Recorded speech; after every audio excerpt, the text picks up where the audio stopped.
Hello, everybody! Hello, Welcome back. hello. Oh my god. Welcome back to Esthara Chronicles. Oh, it's a male Danny figure today. I keep getting surprised every time I see you. Which model will he Hey. whip up? It's cute. Well, we whipped them all out maybe in this session.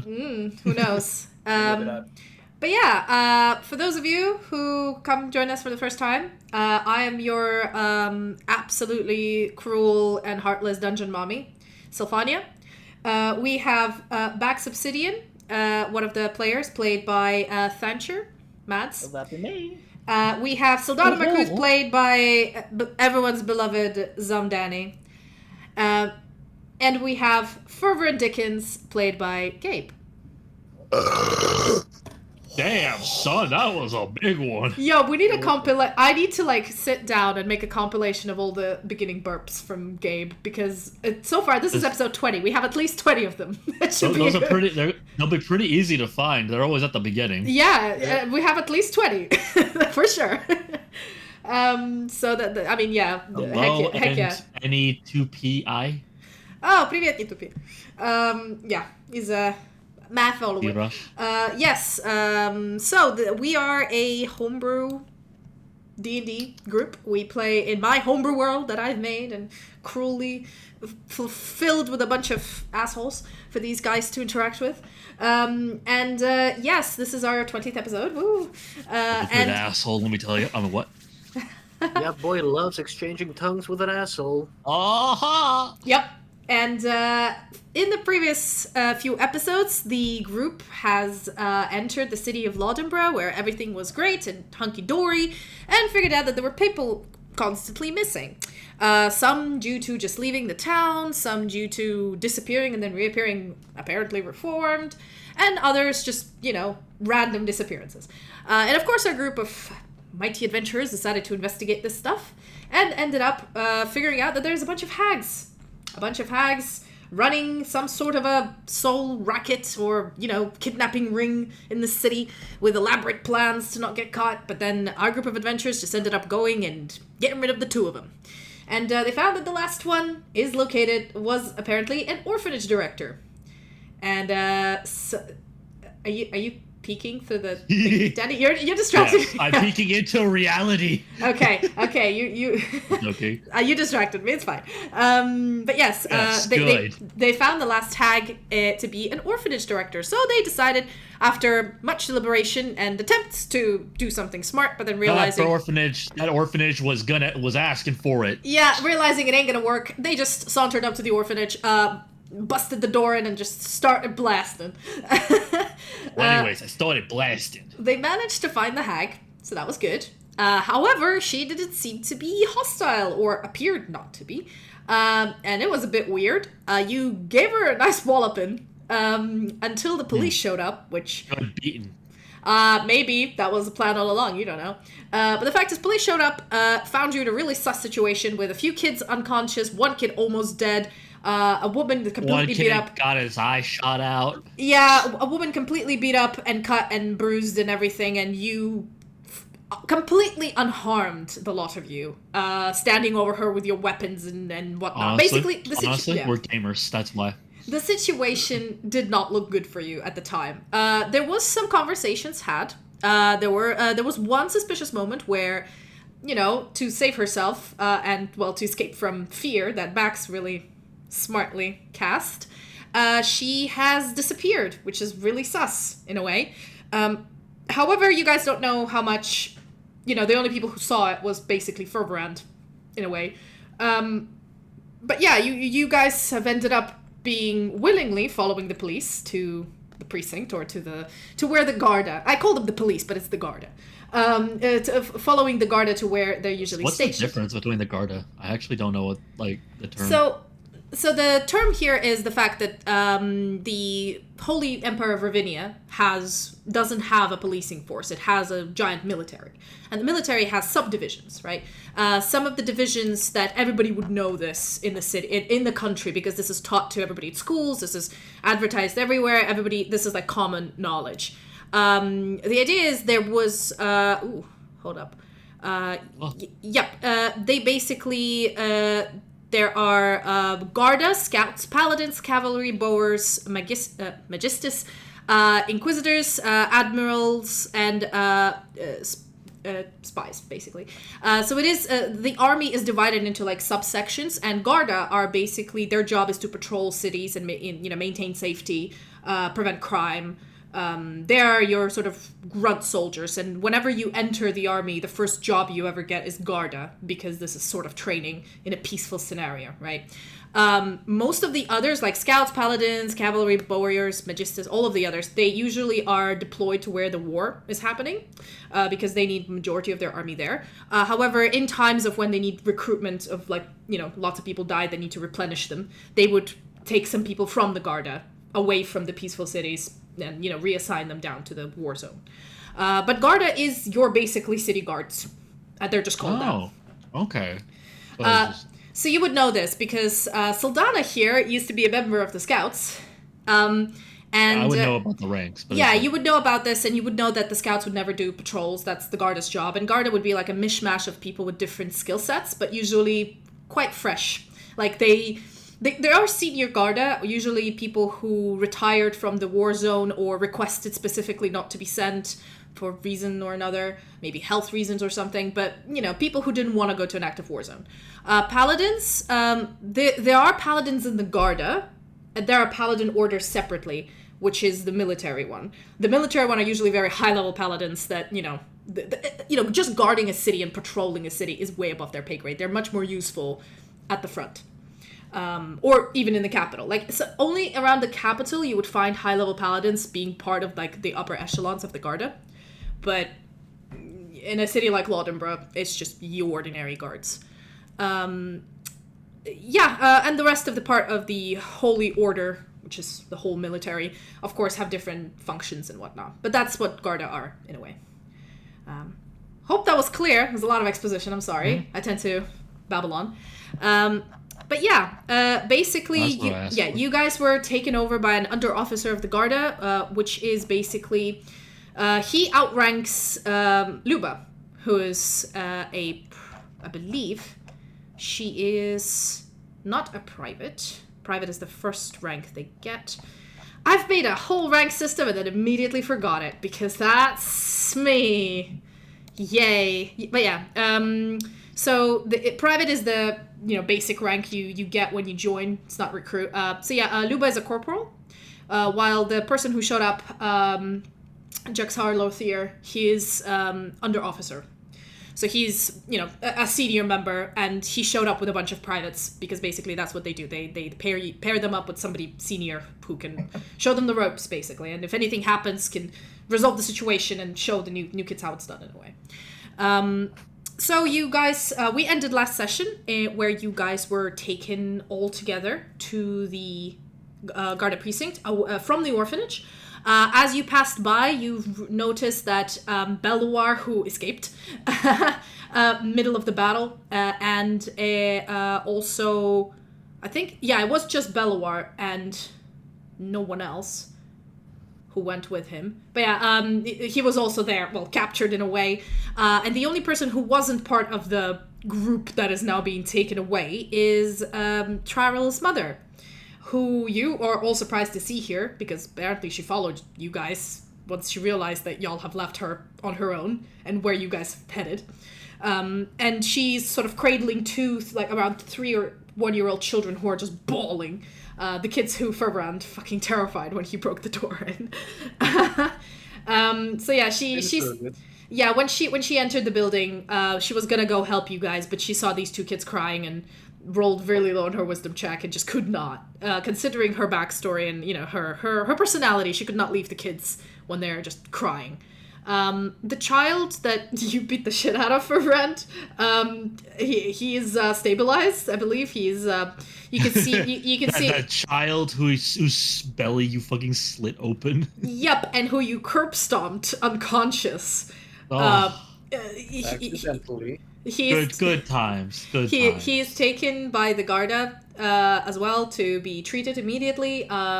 Luba volunteers and pumps some of the healing magic into him to It's like the excuse you gave like accidentally. It's like I didn't hit him that hard.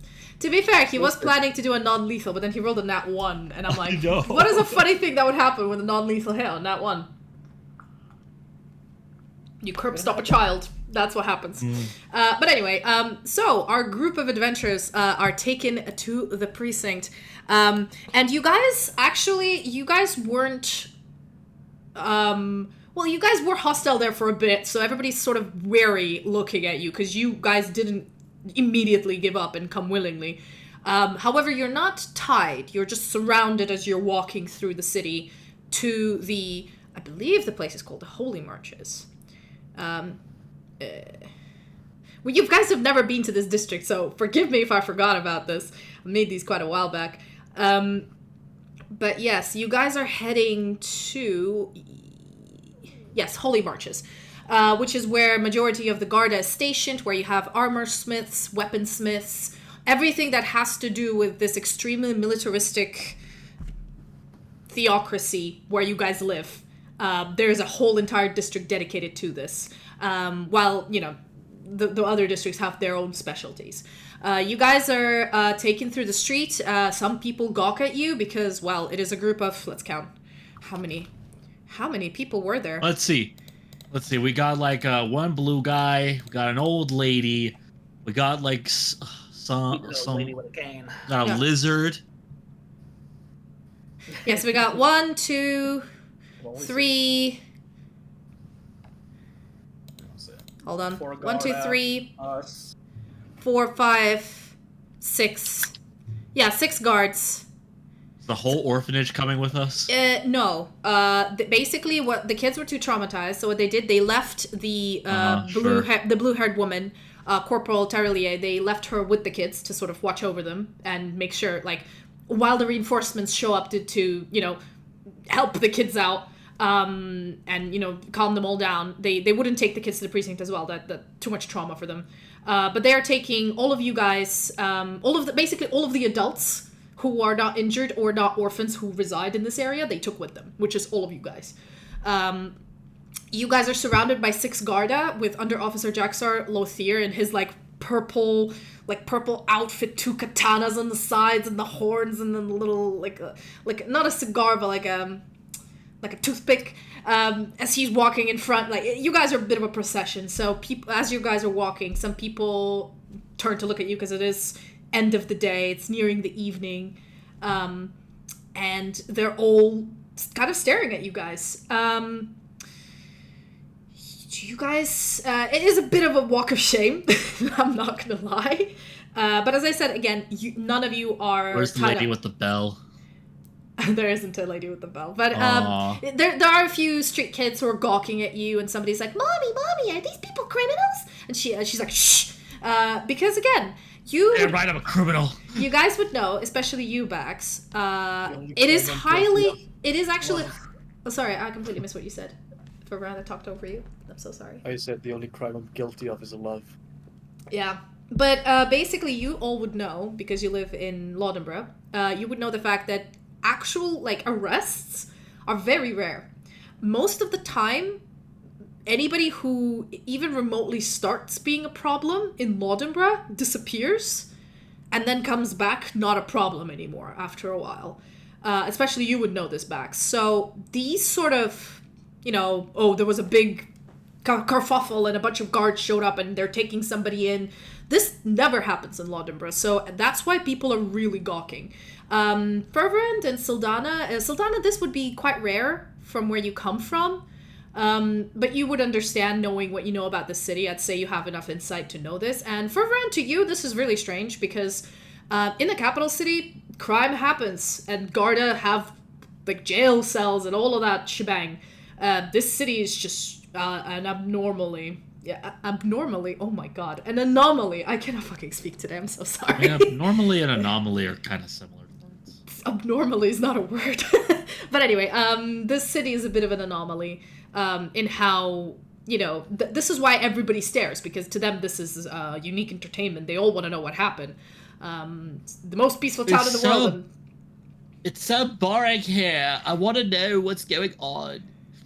Yes, Derek, you're correct. Abnormally is a word, but it's not a noun. But again, English. Not my first language. It's hard, okay? Anyway. You're a simple Russian woman. I know. I know 2 languages and English isn't supposed to be mine. Anyway. Anywho. Right. Do you guys do anything as you're walking in this long march of shame? You have the opportunity to chat if you want to. I stay quiet. I'm honestly, I'm just staying quiet, kind of just keeping my head down. I think my hood, I would probably have it kind of like up, just kind of perched up, kind of like try to cover my head a little bit. Okay. I'll be silent walking through as well. Luba is walking next to you, and she's also extremely, like, quiet, and her head is down, and usually she floats, but here she's walking, and you can see, like, her armor, like, clanks as she steps really heavily down. Yeah, she seems to be quite down. Trarl is just quiet, and just looking around, really worried. Why is the rich kid of, like, the big rich family here? This is exactly also why a lot more people... That would be getting a lot of attention, Yeah, a lot of actually. people are swarming, and he's, like, trying to cover his face. Bellower is just walking... The paparazzi would literally be popping out right now. Bellower is just walking. He's not even attempting to hide himself, and he's got this jovial smile on his face, and he's chatting to a Garda right next to him. He seems to, appear to be really unconcerned with what's going on. And to be fair, let me see. While the rest of you looking hella guilty, because you're just quietly marching, he seems to be as if he's on a walk. Let's see if his performance tricks the crowd to, like, oh, maybe this is something different. He's just there. He's just hanging out. No, he didn't roll that high. Even though he has a +9 to performance, he rolled an 8. That's a +9? God damn. That is a 17. He's a charismatic dude. That is a 17. He. To be fair, a lot of, like, people who... Stream looks okay on my end. Oh, yeah. Oh, I don't know. No, stream's okay on my end. It's okay on my end as well. Yeah. Maybe it's you, Boo. Maybe it's you, Boo. Sorry. It's you, Boo Boo. Can you still hear me, though? You're good. Yeah. Okay, great. So basically, some people who were, really curious about what was going on, and they're kind of staring at you guys, have noticed, you've noticed some of them sort of, once they see Bellower chatting and laughing loudly with one of the guards, who cannot help but continue chatting, and you can hear snippets of the conversation. It's the guard, like the Dragonborn, the blue Dragonborn, and he's basically going like, "Oh my god, I'm like, I've seen your latest exhibition, and I have no idea where you got those paintings, but I love them." And Bellowar's like, "Ha ha ha! Oh, naturally. Well, of course I can get you a VIP ticket. No questions asked. Next time you can go to the red carpet room." And he's like, "Oh my god, really? Can I get like a +1 or something?" And so he can't help himself. Okay. They've been chatting, and a bunch of other people who were watching you from the sides noticed that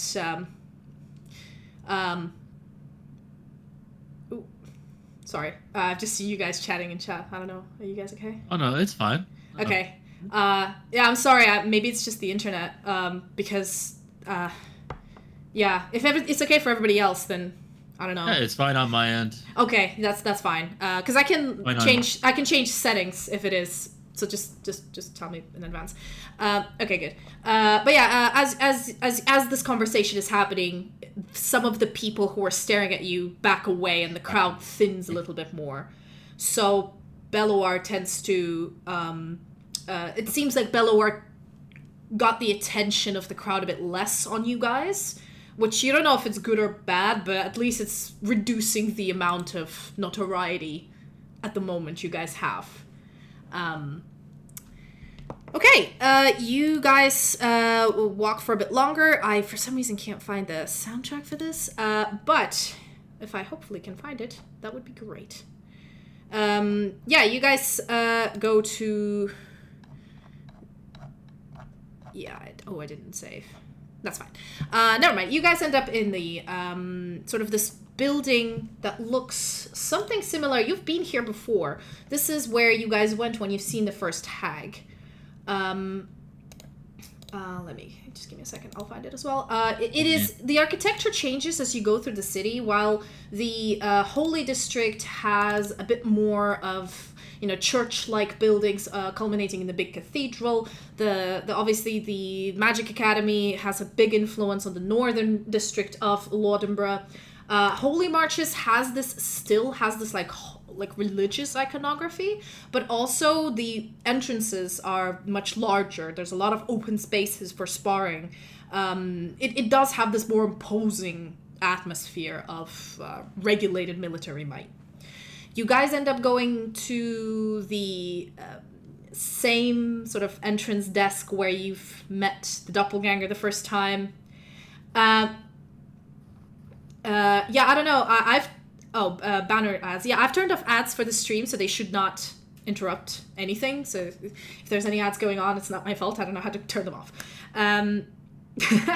But yes, you guys enter and you recall this is where you met Luba. This is where the doppelganger has apparently, intercepted a lot of your conversations and, your whistle blowing at the beginning.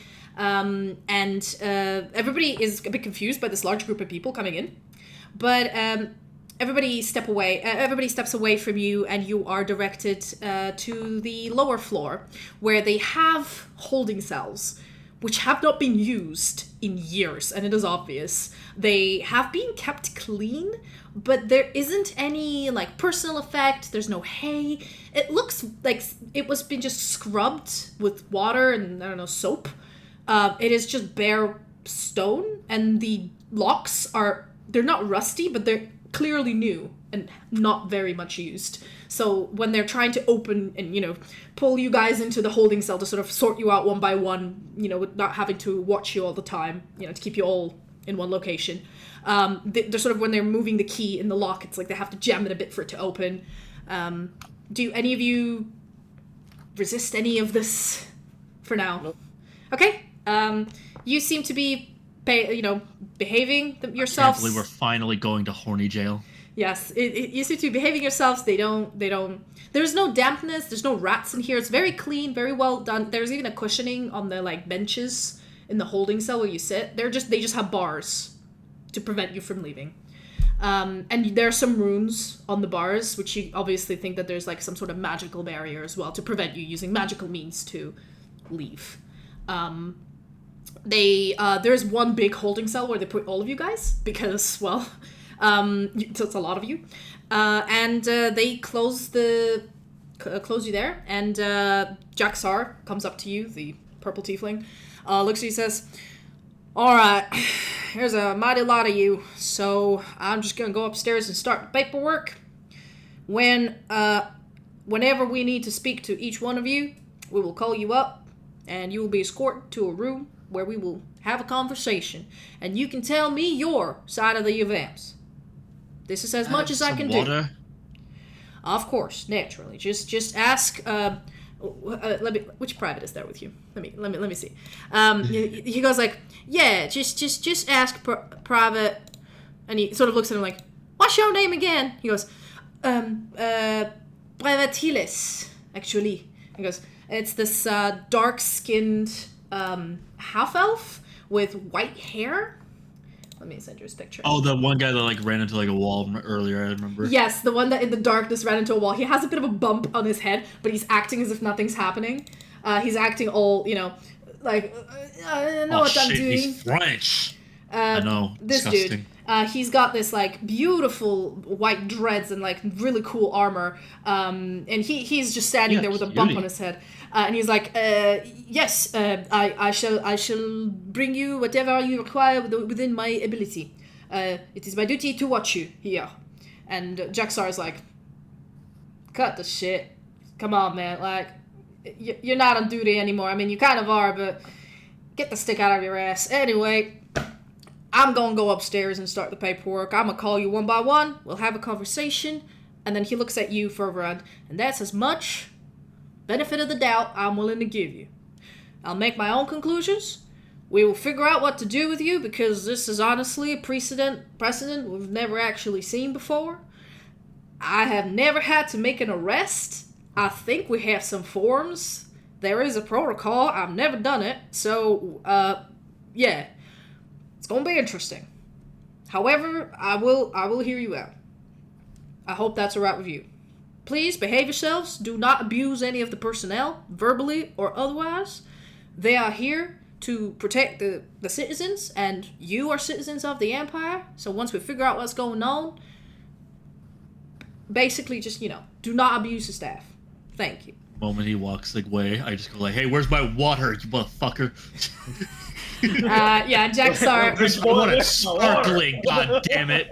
Jaxar walks off Joking, by the back way. upstairs. Back upstairs with heavy footsteps, and this guy is just you see him walk away for a second, come back with a not a glass but a water bottle, not Oh my god, they got plastic? Oh not my plastic, God. but the like a water container, like made of leather. What are they called? Water. A water a skin? A flask. Water- water skin, water flask. He just comes back with it and passes it to you. Carafe? Sure, let's call it carafe, and passes Got it. it to you through the bars. You I have some water.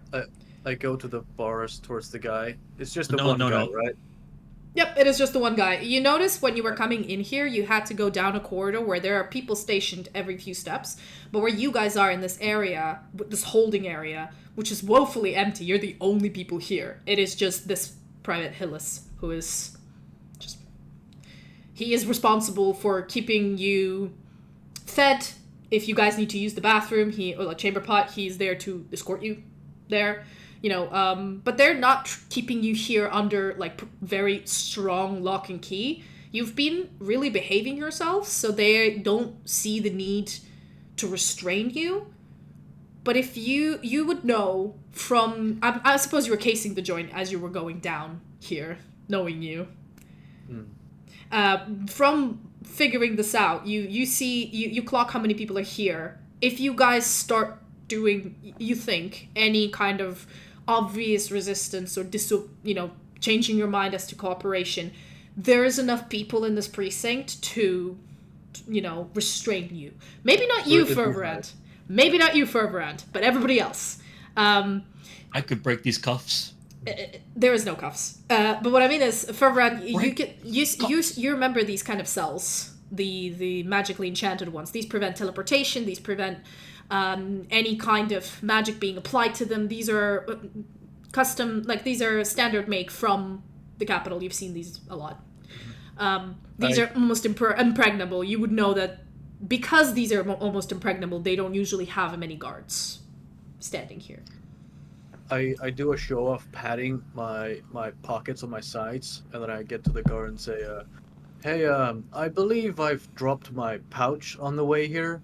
Do you think you could come get it for me? It had some sentimental stuff in there that I would like back, at least, in case nobody picks it up on the way and hoards it as their own.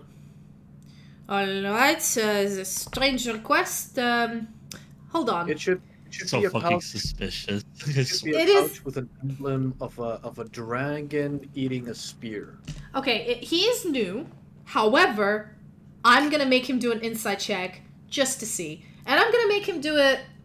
He's got Do a I bit get of a he's got a bit of a concussion, so he's gonna get a disadvantage on this one, and also because of his inexperience. And he never had to arrest anyone. I'm telling you, this city has never seen an incident like this where the perpetrators went this far and had to be apprehended. So he's really following a written protocol, but he doesn't really know what he's doing. So he's gonna do it with a disadvantage, but I'm gonna roll it. Do I get a deception check? Yes, please give me one while I look up the stats for this one. Oh, so close to a nat 20. What is it? What'd you roll? 11. 11. He rolled a 15 with a disadvantage. He rolled really well. And he kind of looks at you and goes, alright, a dragon eats a sort of a spear, a pouch on the way here. It's fine. I'll ask one of our newest recruits to go check out for it all the way back. You see, my responsibility is to keep you healthy and, your basic needs catered to while you're here.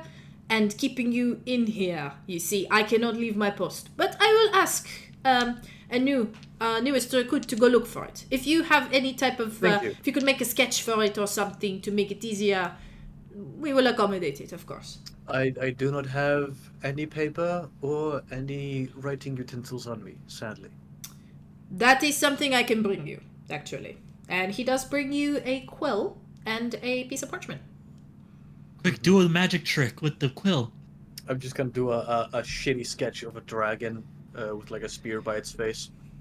He takes it, gives you a look, goes like, all right, and whistles, and a sort of a young 16-year-old looking guy with just, like, the whiskers are just starting to come in, with a spear, runs down, like breathing heavily and so excited about this whole, like, clearly there's a lot of fuss going on upstairs, and he's sort of staring at you guys. He can't help himself, with a lot of interest.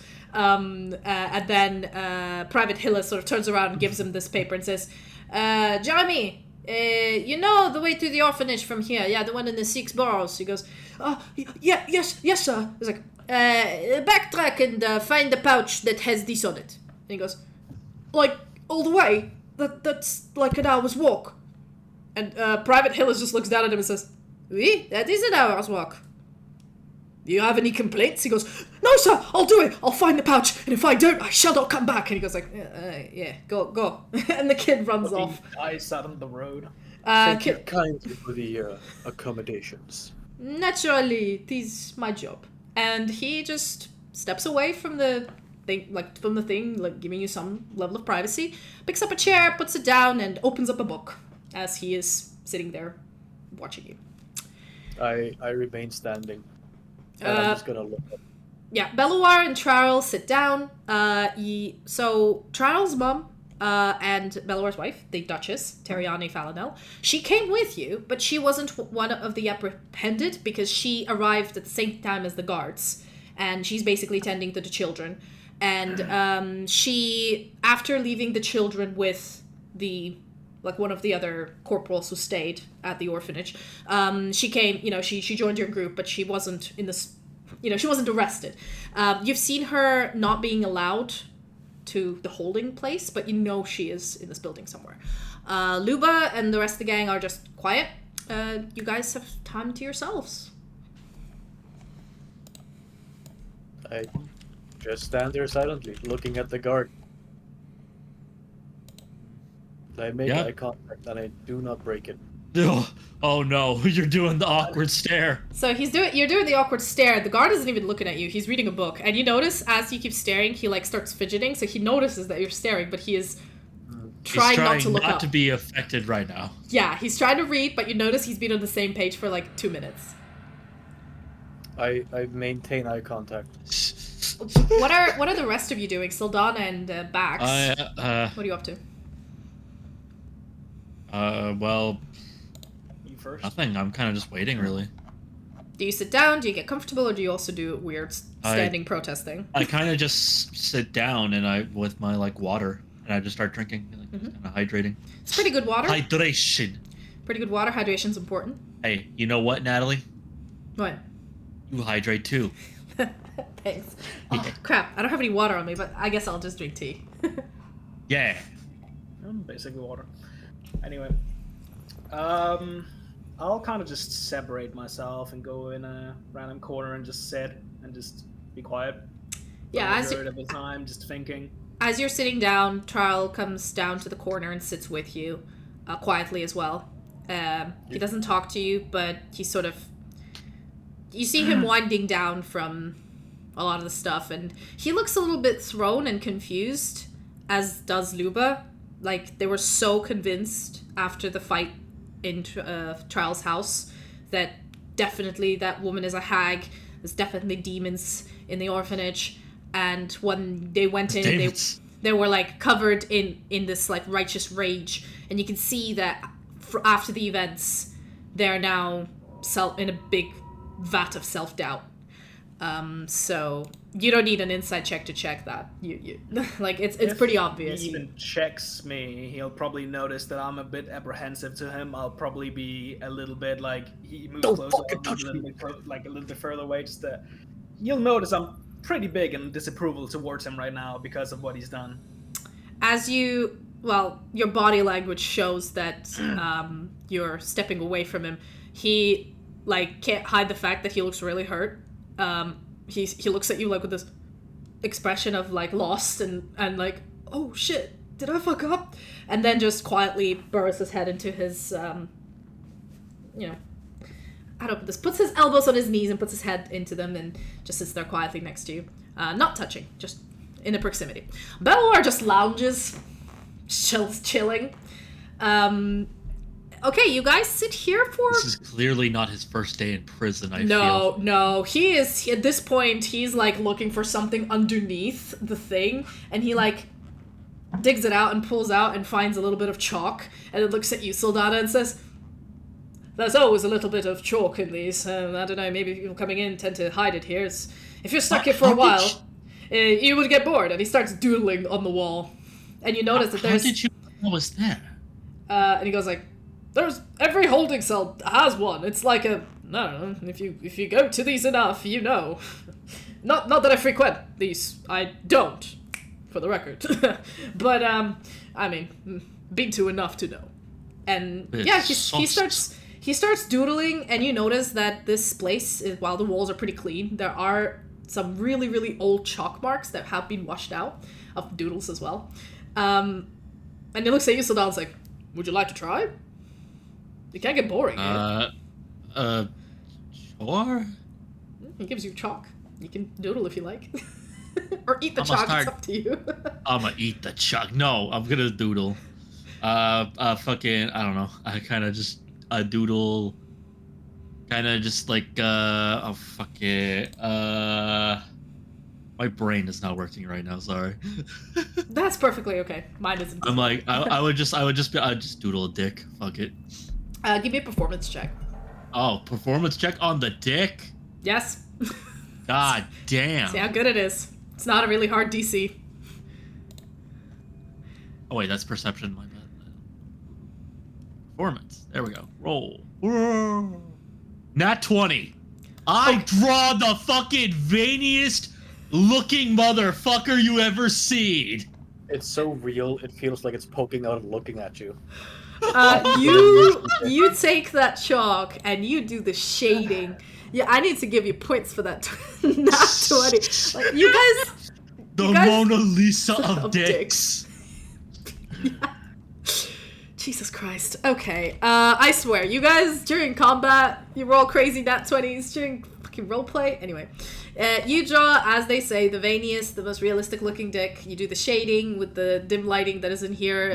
There's a little bit of hair on it, on the end, you know? At some point, Beloar, instead of doodling on his own, sort of looks over your shoulder and is just like, oh, and like is giving you the audience's like, oh, add a little bit more of that scrotum. And yes, and then I'll add a little bit of the cum here.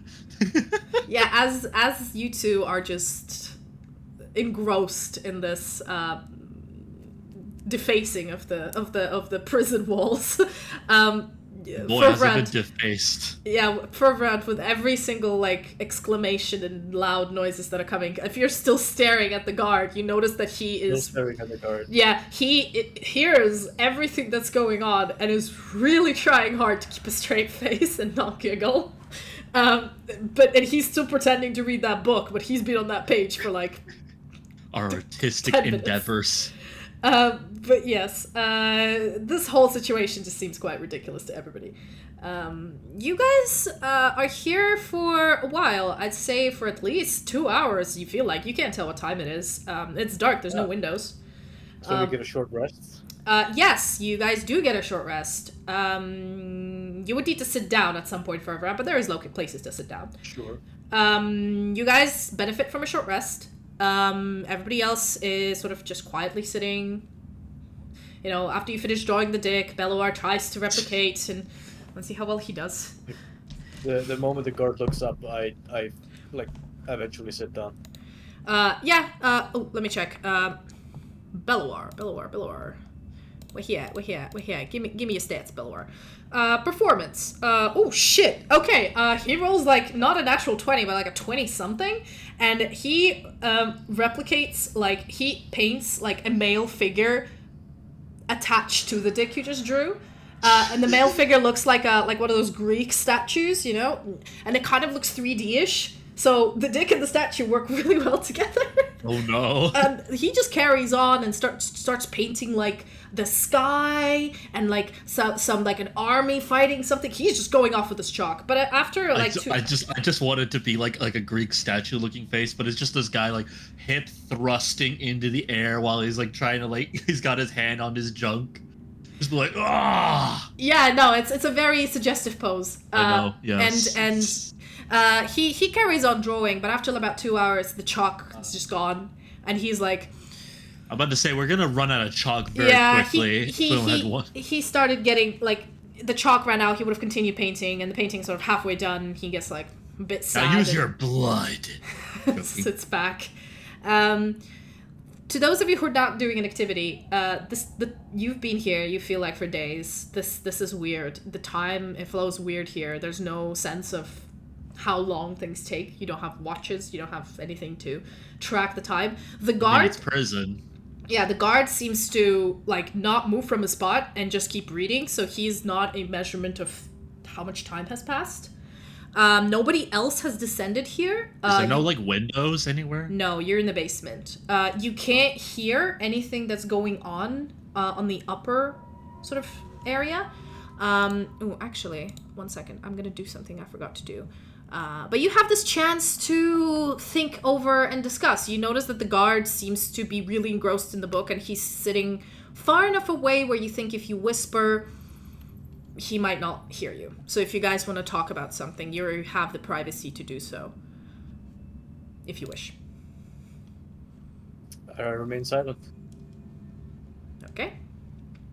I mean, I'm mostly just kind of just admiring my work at this point. It is a beautiful. I must say, I've seen so many in my time. I think this is the best one I've ever made. Yeah. Let me just turn off some stuff. I'm so naturally silent that Troll probably thinks something is extremely wrong at this point because I'm just not paying anything except my own mind attention at this point. Trarl is also being really quiet since you've shown your disapproval #disdain towards his actions. He is hurt and understands that you do not wish to speak to him, and basically is not talking as well. Coward. You can't tell whether it's out of shame or because he doesn't know what to do, but he's also very quiet. You guys sit here for a long time. At some point, the guard starts yawning and like closes the book, looks up at you guys, sees you guys are chilling, and he's like, he basically whistles again, and it's this weird like similar whistle that he called one of the like new recruits in. It's like a melodic whistle. And another young girl, this time tiefling, sort of horns going back up, also dressed in these robes, like training robes, runs over and looks at him, and he whispers something to her, and she runs back. A few minutes later, a different private, you've never seen this person before, comes over to replace him. As he stands up, stretches, and you can hear his back crack, and he goes, "All right then, this private over here is going to take over for a bit. I'm going to go check upstairs, take a nap, and then I will be back. Just so you know, you will be taken care of, don't worry. I'm still the one responsible. If anything happens, if he misbehaves," and he points at the private who's sitting there like confused and like, "What are you talking about?" He's like, "Do not worry, I will take care of it. You tell me when I come back." And turns around. What does that mean? And walks off, yawning and like stretching and doing everything. The new private is like this, this ordinary human-looking dude just sits there and looks at you guys, and he didn't bring a book, so clearly not aware that he not bring a book. That he was gonna have to sit here for a while, and he's trying not to stare at you guys and is looking like around the walls and everything. Make eye contact. He makes eye contact with you and is now captivated. I'm making eye contact with him as Ferverand is also making eye contact. Are you trying to intimidate him? Is that what's happening here? Nope. I'm just making eye contact to make him as uncomfortable as possible. Okay, well I'd say he would need to roll a wisdom saving throw to not be weirded out from all the staring. I'm looking directly at him. So this guy, you think you've seen him in the orphanage, you think, but he was like in the midst of battle. Yeah, you've not really seen him properly. It's this dude is he's a gnome. He's kind of disheveled looking, and he's really confused as he's looking at you guys. Okay. From all the staring, he immediately gets uncomfortable and like gets off the chair, moves the chair to the side, and starts pacing the room but away from you guys, and as if he's studying the walls. Then he there's a corridor. There's the places where you're held and the set of holding cells across from you, and he goes to the holding cells across from you and touches the bars and tries to shake them to see how sturdy they are, and starts nodding. He's obviously trying to not look at you guys. As we're just looking directly at him. In this enclosed space, feeling really uncomfortable. At some point, you guys start getting sleepy, because you feel like you've been here a while. You did have a long day. I'm your boy. Yeah, and except for Ferverand. Ferverand is just just standing and staring at the guard. Nobody's I would just try to find a spot or something that I can just lay down on, and I would just lay there. This is a pretty big holding area, and the cushioning on the benches is wide enough for a person to lie down in. It's and I not. would just lie down. All I'm gonna say is it's not uncomfortable. You've slept in worse locations. It's just a little bit damp. I was in the Scouts. I probably had to sleep in the forest or something. Yeah, it's a little damp out here and a little quiet, which is disconcerting. And you can hear the guard shaking some of the metal bits and bumps here and there, but it's pretty easy to fall asleep here, if you weren't arrested. Okay, so Sylfania tries to fall asleep. Do any of you decide to rest or do anything? It seems to be this guy is also starting to get tired, and another person comes and replaces it. This is the third guard already that has switched shifts. So I don't know how much time have passed, but you can maybe tell from the amount of people going back and forth. I'm not gonna sleep. You're not gonna sleep. You're gonna refuse to sleep. Okay. Trowel, you can't tell. He's sitting in the same position he was since he sat next to you. Belwar is just lying back and snoring already. Luba isn't sleeping as well. She's just staring into space on the floor, clearly deep in her thoughts. Ferverand doesn't sleep. Great. You guys, I'm gonna say you guys spend the night here. You get a long rest? You get a long rest, Sylfania. Belwar gets a long rest. Bax, you get a point of exhaustion, and so does Luba because you have not slept the night. Nobody... I don't need to sleep. That is true. Sure, you get a long rest. He hasn't been doing anything. He's basically been inactive that for is that a long many rest. hours. How do I add exhaustion on Foundry? I don't know. Completely forgot how to do that. Effects, maybe? No. I'll just add it on D&D Beyond. It's fine. So Luba's got exhaustion. 1 level of exhaustion. Don't worry, it's not too bad. And basically, yeah, you guys, you don't know. Again, it's hard to tell. You can't tell what time it is because it's dark and there is no soundproofing. So your circadian rhythm is all messed up. You might have been here for a few hours or for a few days at this point. You don't know. You wake up refreshed. Sylfania, everybody else is looking a bit haggard. At this point, the first private who was assigned to you comes back, the French elf. He looks at you guys and says, apologies for the delay. You see, it is a festival day today, which is not the day you were arrested, the next day. And this is why it's all hands on deck. So we're understaffed. Unfortunately, the questioning is going to have to held off, but if you would like to eat, maybe take a shower, go to relieve yourselves, speak to me and I will arrange it.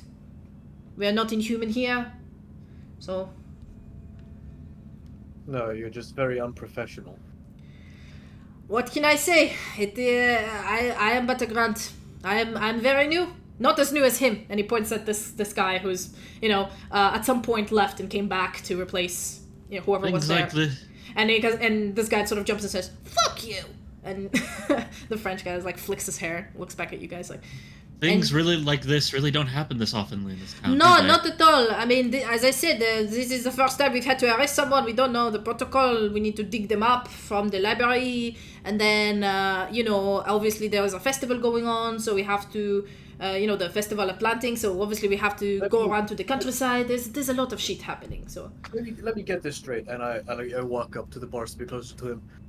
You work for the Garda, and you don't know the protocol to making an arrest. I mean, I joined 4 months ago, and there has not been a single arrest since then. And from what I hear, for a few years now, no arrests. That's no excuse to not know the protocol. Fair enough. I probably am a piece of shit. Well, however, when there's no work, there's complacency can happen. I completely agree. Now, I know I'm a piece of shit, but do any of you wish to take a shit? And he sort of laughs at himself making a pun.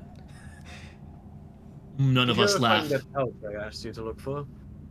Unfortunately, no. The boy is still looking for it. Apparently, he looked for the whole night, the idiot. And I mean, I'm pretty sure you lied to me to try to get me away. But if you didn't, I'm sorry. Somebody must have nicked it. If you did, well, okay. I would be wounded by your statement. If I knew not that you're simply trying to get under my skin. And he gives you this look of bruh. There is no other way but to say bruh. He gives you this look of, listen, I really do not care. And then he looks at the rest of you guys and says, I probably shouldn't say this, but honestly, I showed up late. We came when the whole situation got resolved. Nobody actually died. I mean, there probably was a kerfuffle. This is way above my pay grade. I don't really care who's right or who's wrong here. I'm just doing my job, which is keeping you alive and relatively comfortable during your time here. I reiterate, anything I can do to make your stay here a little comfortable. Mind you, it is not a hotel. I have a limited amount of things I can do. Okay. Well, how about you bring some food? Thank you. Alright, perfect. We've got a food order. Anybody needs to relieve themselves or go take a bath because that would require me to come with you? Well, I can bring the food over here. I just like that you're just staring at him this whole time. Yep. At this point, he recognizes it, just ignoring it. He's here to do a job, man. Mm-hmm. I know. Yep. Okay. I'll take the shower after the lunch. Lovely. He heads away, comes back with a pretty good breakfast. The cooking is familiar to you, Ferverand. You have a feeling they might have gotten a delivery order from a particular inn that is very famous for its kitchen. So the flavor of Atan's cooking is wafting from this breakfast. It is freshly made, a little bit, it's been made to order, but then obviously had to travel from South District to the Holy Marches. So it's a little bit, it's tepid, it's not as hot as it would be straight from the kitchen, but it's still delicious. It's got enough protein and everything. You guys feel okay. You still got the exhaustion, but you're pretty alright. Me. As this whole this limbo of nobody knows what's going on, nobody's come and told you anything. These privates who are watching you are useless. They're just clearly here on orders. They don't even know what's going on. At some point, there is a bit of a kerfuffle. You hear a lot of footsteps coming down the stairs long after you finished your actually not long, almost after you just finished eating and you put down your plates. You hear a lot of steps, movement, and conversation heading down. Private Hillis is looks up from his book and goes what is this? Gets up and you see two privates come down, and they seem to be trying to hold someone back, but they are not restraining that person with their hands. They're basically letting that person pass through, but they're like, sir, you can't come down here. You're not allowed.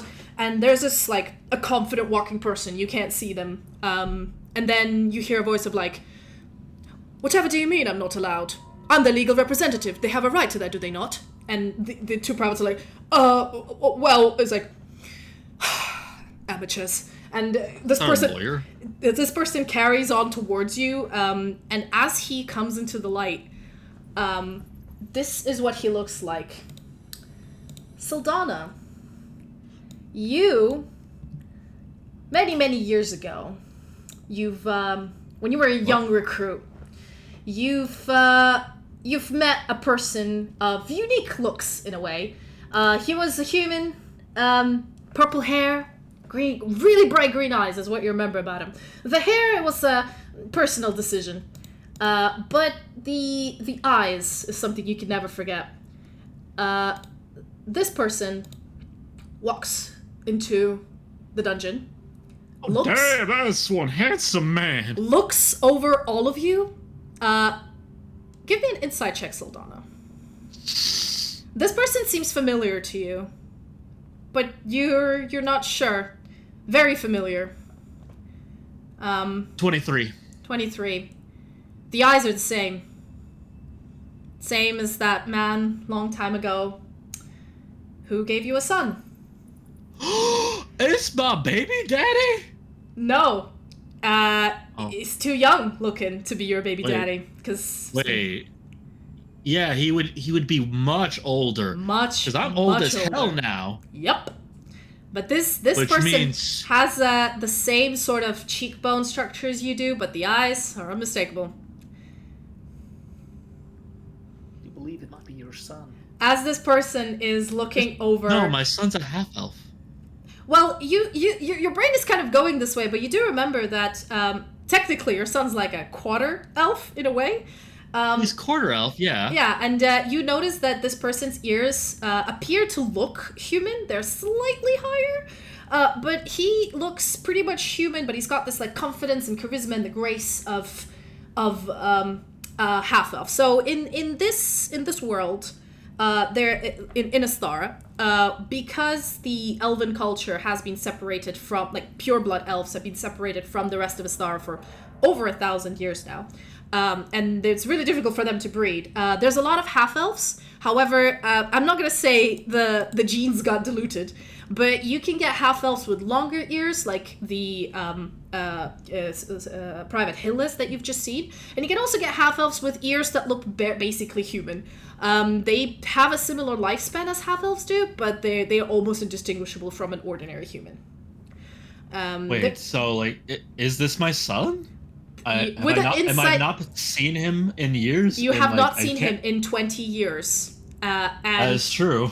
This is your son. You remember your son to look like this. I will send you a picture, the one I sent you.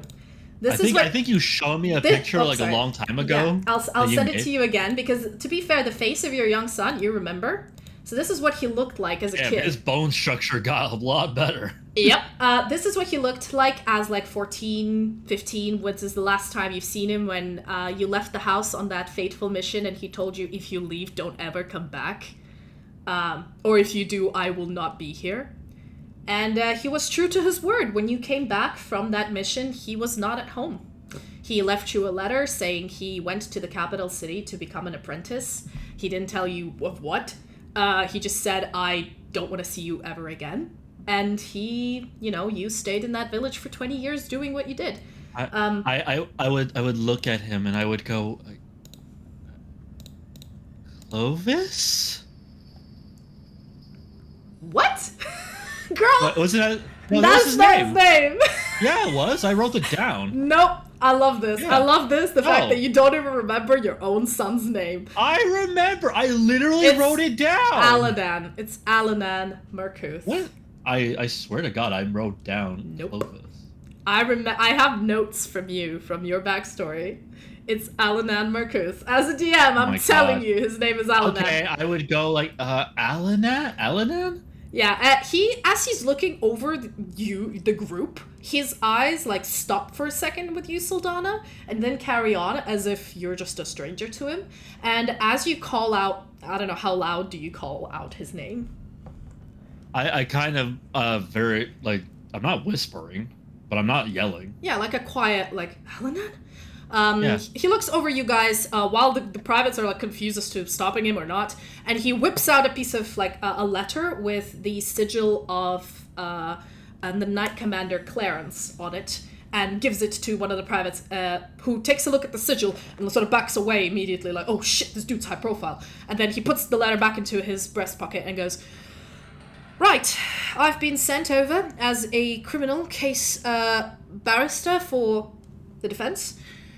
I need to speak to the people I'm going to defend in this trial, which is going to happen. And he's looking at the privates. I have been arranging for that, so this is why I was tardy. He turns towards all of you. My apologies. If it's perfectly legal to be doing, like, to represent your parent or something. I don't know. Hold up. He's basically saying, my apologies that I was late. I was arranging for a trial to happen. And of course, the city is not accustomed to it, as criminal law is not very much practiced in this part of the Empire. However, I would need to have a council with the people I'm defending. And he looks at the private to like, open the gate. I need to speak to them. Everybody is sort of a little bit confused because this dude seems to be really, really confident. However, he is also, you know, they're looking at each other a little bit like unsettled. He seems annoyed at them that they're not literally doing his bidding.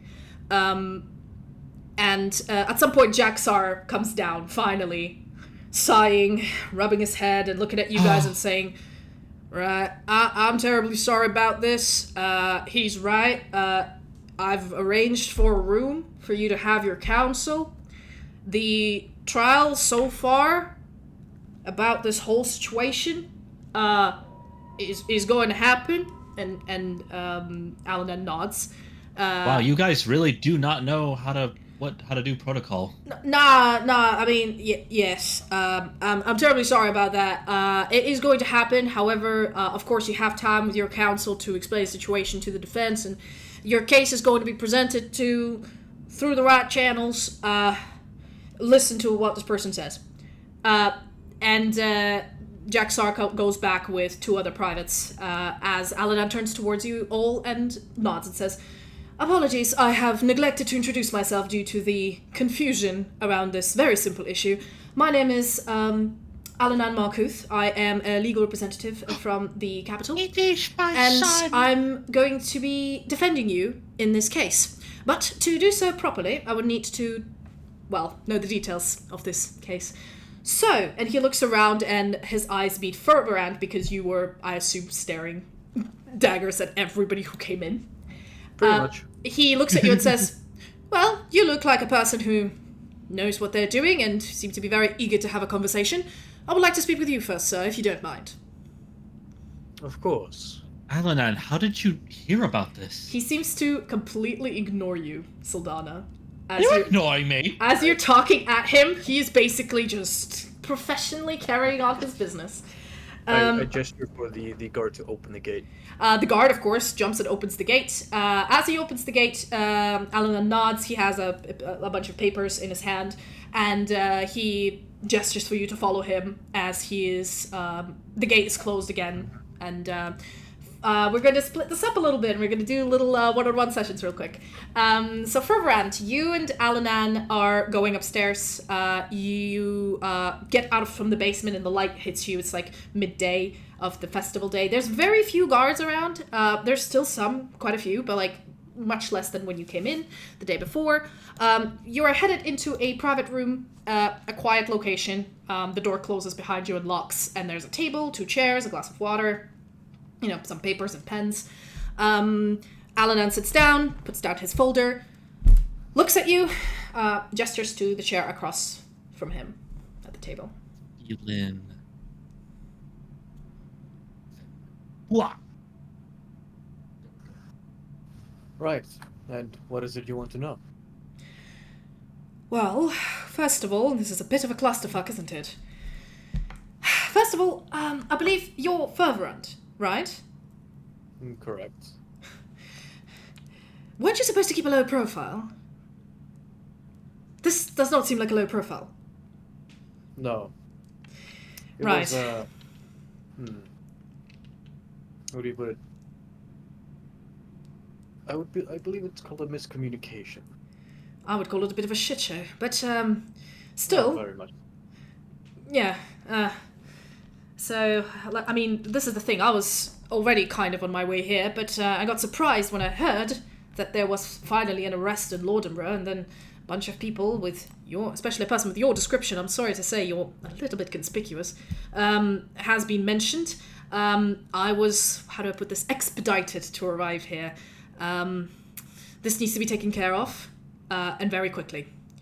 Right, so, you need, please, if you don't mind, tell me from the beginning what happened. And, I mean, I'm not going to make you tell them exactly the thing, but do tell me if you would like to omit certain facts or which facts you would like to emphasize as well about the situation. Do you report directly to the Knight Commander for this case? He looks at you and nods and says, this is the reason why I was assigned as your contact, in a way, for this. Because, well, and he looks up, checks for... You notice him checking for any kind of magical sigils around. And let me see if he notices anything fishy. Well, that's not bad. Oh, shit, that's fine. He looks around and he's like, just a second. Gets up, walks over to, like, a wall in the corner, and at the very top of the wall, you notice there's, like a torch holding it's like a torch holder that's currently being unlit.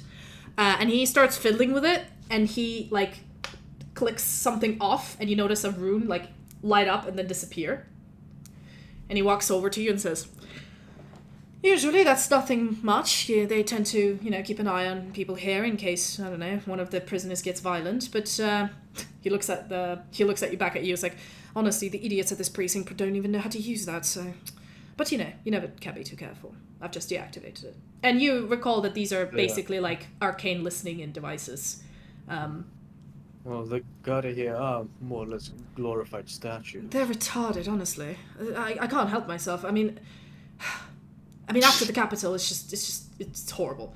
Anyway, right. So, I work for the Inquisition. Obviously not openly, but...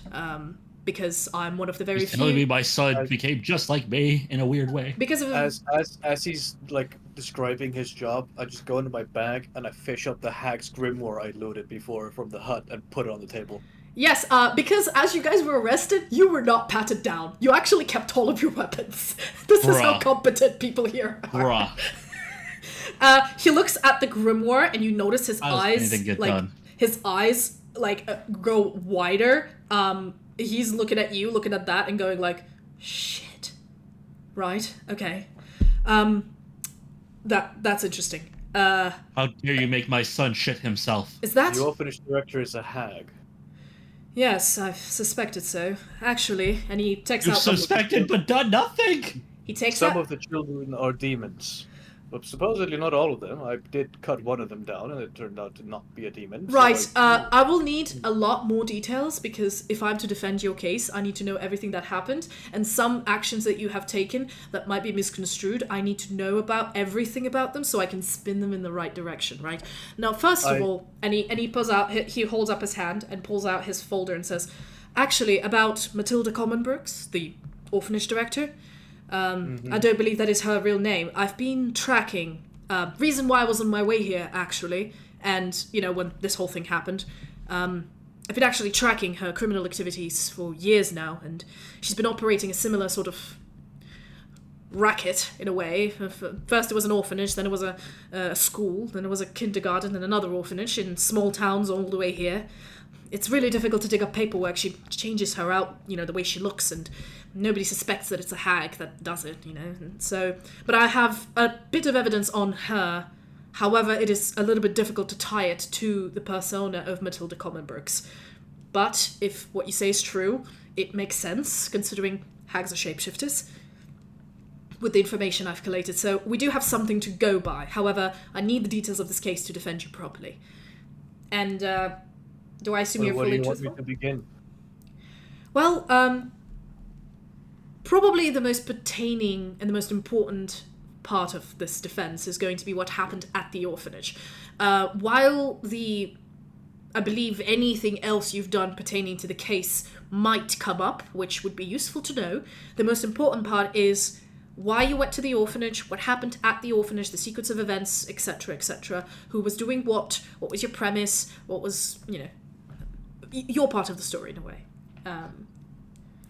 Well, that's kind of a runaround. I assume you've read my reports. Yes, you did send 2, and honestly, this is why, I decided to come over. I've read them, and my job was, you were told that you were supposed to send it to me because it wouldn't look suspicious, and then, the letter would go straight to the lady, to the lady commander. Know everything, but yes, speaks more clear than me. Obviously, it's mostly because I read it and it sounded like absolute nonsense from a legal standpoint. So obviously, I've, came to Knight Commander, talked to her, and she said, "Well, if you figured it out now, you might as well just decipher them." And I've done it. So I've been sending her the deciphered letters, and basically I'm in on it. However, yes, I'm a little bit aware, but again, it was very vague. There's not many details. So I assume you tell him again, because again, in the interests of time, we're not going to roleplay this, because otherwise it's going to take forever. But what we're going to do is, if there's anything during your whole entire journey here that you want to omit, willingly, please tell me now, or I will assume you have told him the sequence of events. Well, I do a kind of like a check to verify that he is who he says he is. Like, I'm not talking to a doppelganger or anything like that. Are you able to figure out that he's my son, probably, or how related are to me you at going? least? I'm going to ask him what my report was. He's going to basically produce the letter that you sent and show your handwriting, and then take up and show his deciphering next to it, which is the code that you've usually written with, and you see the seal of the Knight Commander, which is actually magically attached to the lettering, so it's impossible to forge. And he looks up at you, he's like, "It's good that you're suspicious, I understand." And he then pulls out a silver knife and opens up a hand and slices a little bit, and you notice that there isn't any bubbling or anything like that. It's like, clearly I'm not a doppelganger or some sort of a shapeshifter, otherwise the silver would have created an adverse reaction. This is just, I'm just a normal half-elf. He, just a little bit like a scratch, he doesn't open up his hand. Puts it down and looks at you. Slits his wrists right in front of him. Looks up at you, and I assume you have a fruitful conversation. I tell him more or less where the hag business started at the inn, and as I'm getting to the orphanage part, I note how when we came in, one of the children clearly phase shifted in some way between their disguise and their true form. Mm-hmm. And then I go and I emphasize that for Lupa, Zildana, and Trerl, how they seem to just turncoat on us. How they are not to be trusted and might potentially be in league with the hags. Okay, so you're saying that Sildana, Luba, and Trarl might have turncoated. Okay. Yep. He takes a note of that. He's writing furiously everything you're saying. He's got a pretty fast shorthand. He nods, and then he looks up at you, and he asks you a few pointed questions, mainly one of them being about the grimoire. He says that you've defeated 3 hags. Whose grimoire is this? This is the second one. The one that was in the woods. Well, have you read it? Have you looked through it at all? I read a few pages, but it is straining on the mind. Yes, I unfortunately I can go through a page. If you no, want it's fine. I cannot read the language. I assume it's not Elvish or Fey. Infernal. Yes, I'm unfortunately not very versed in Infernal, but Yes, good. If you have any interesting pointers from the book that you have understood, I would be very thankful. Because from my limited understanding, remind me if I'm wrong, I believe the hags are not demons or devils. They are fae in nature, right? So why would they have an infernal grimoire, really? Well, as I said before, in the mansion of Bellois, when we asked the assistant director of the orphanage to come by, they were in fact a devil. Right, right. So we They might turned not to just ash when have respond. yes, we might not just have hags on our hand, but hags who are colluding with devils. Christ. I describe what I know of the book, and the fact that I know something is supposed to go down during this festival or after it. Um, and I'm also going to note that of the entire party that came in, uh, only Bax seemed to be like really thorough in helping at killing the hag. Alana nods and says, "All right, this is sort of similar. But I've already." My man. I add the minor detail I got that. that he has non-divine powers. Alanan sort of at the mention of that, he raises his eyebrow and says, "Well, yes, from his file that I requested before I came down here, he's a student at the Academy of Magic. He's studying to be a wizard, so No, naturally he doesn't have non-divine magic." he's not a wizard. No. A sorcerer, then I guess. Those are rare, but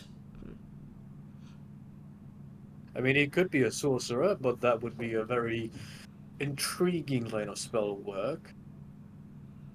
Though I would say that for whatever heresy that comes upon him from his origins of magic, I would personally give it a pardon, since he seems to be aligned with the same goal as our divine.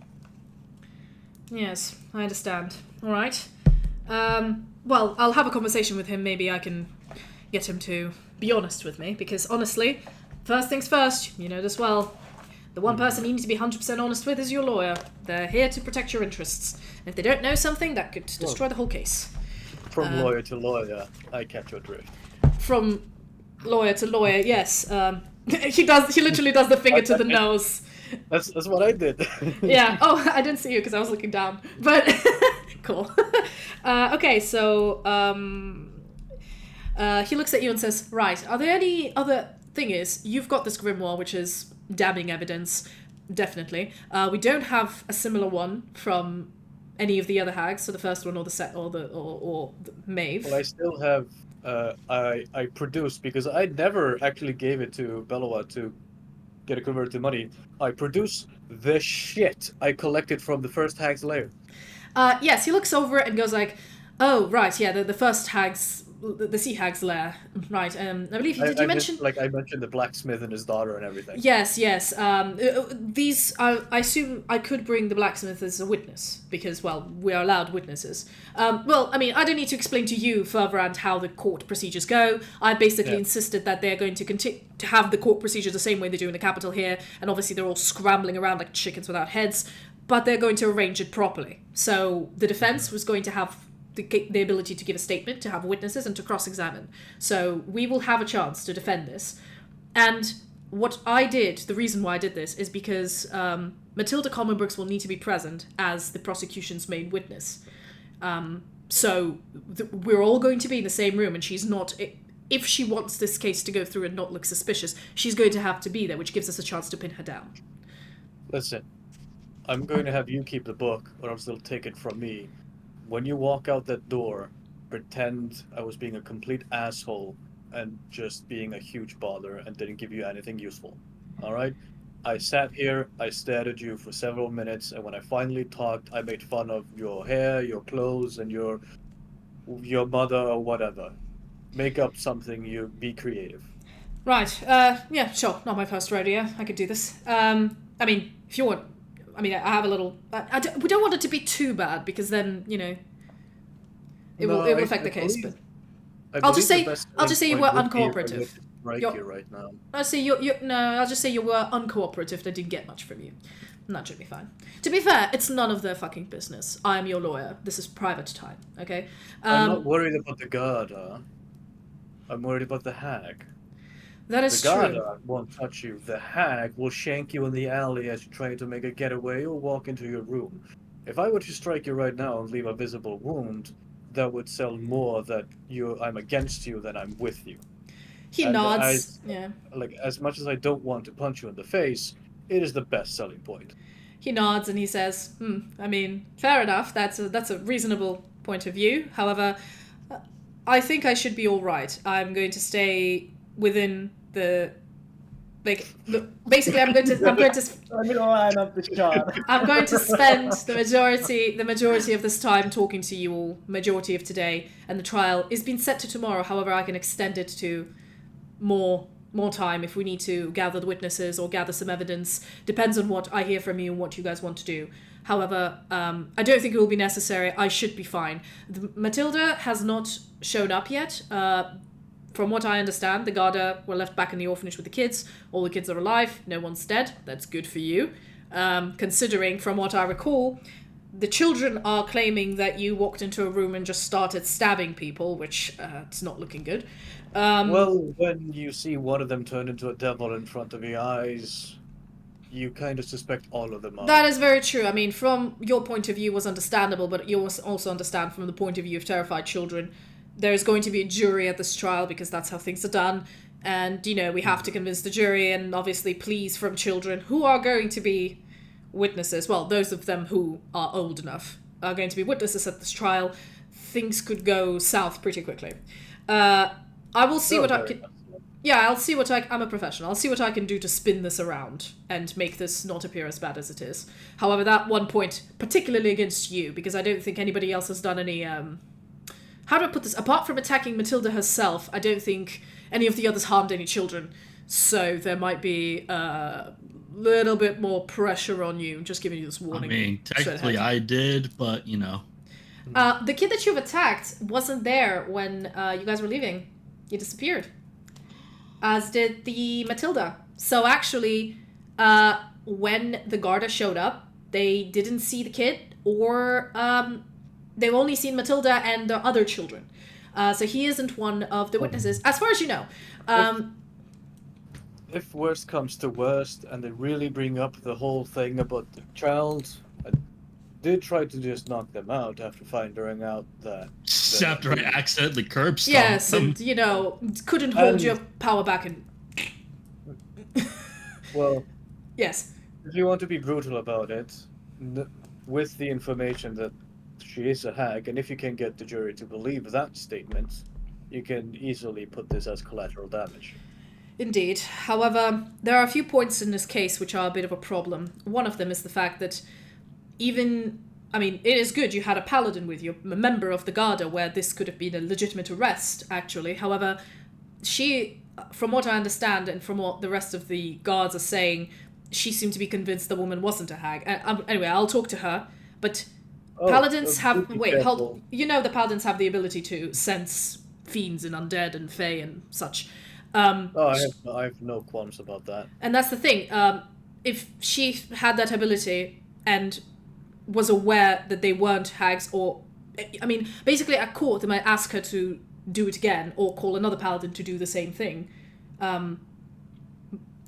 But if that doesn't come up, then check the child for a trinket like a mine, and I showcase the ring of mind shielding. Which was usually invisible, I assume. Yeah. Yeah, he looks at it and says, yes, that, to be fair, it is true. It's a rare magical item, but as you've shown right now, it is invisible, and you would know that apparently in my homebrew, when the ring is invisible, it's also intangible.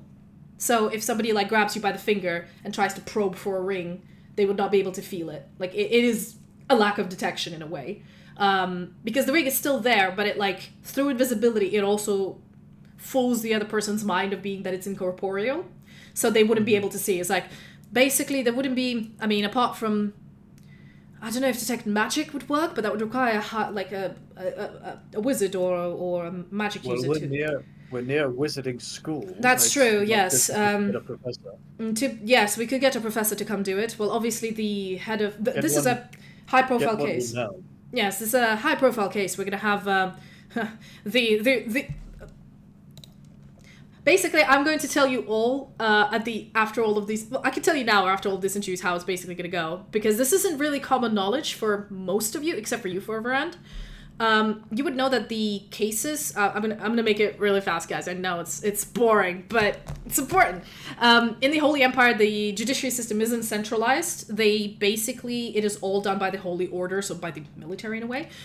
There are two different courts. There's civil and criminal. The civil courts are the ones like divorce, land.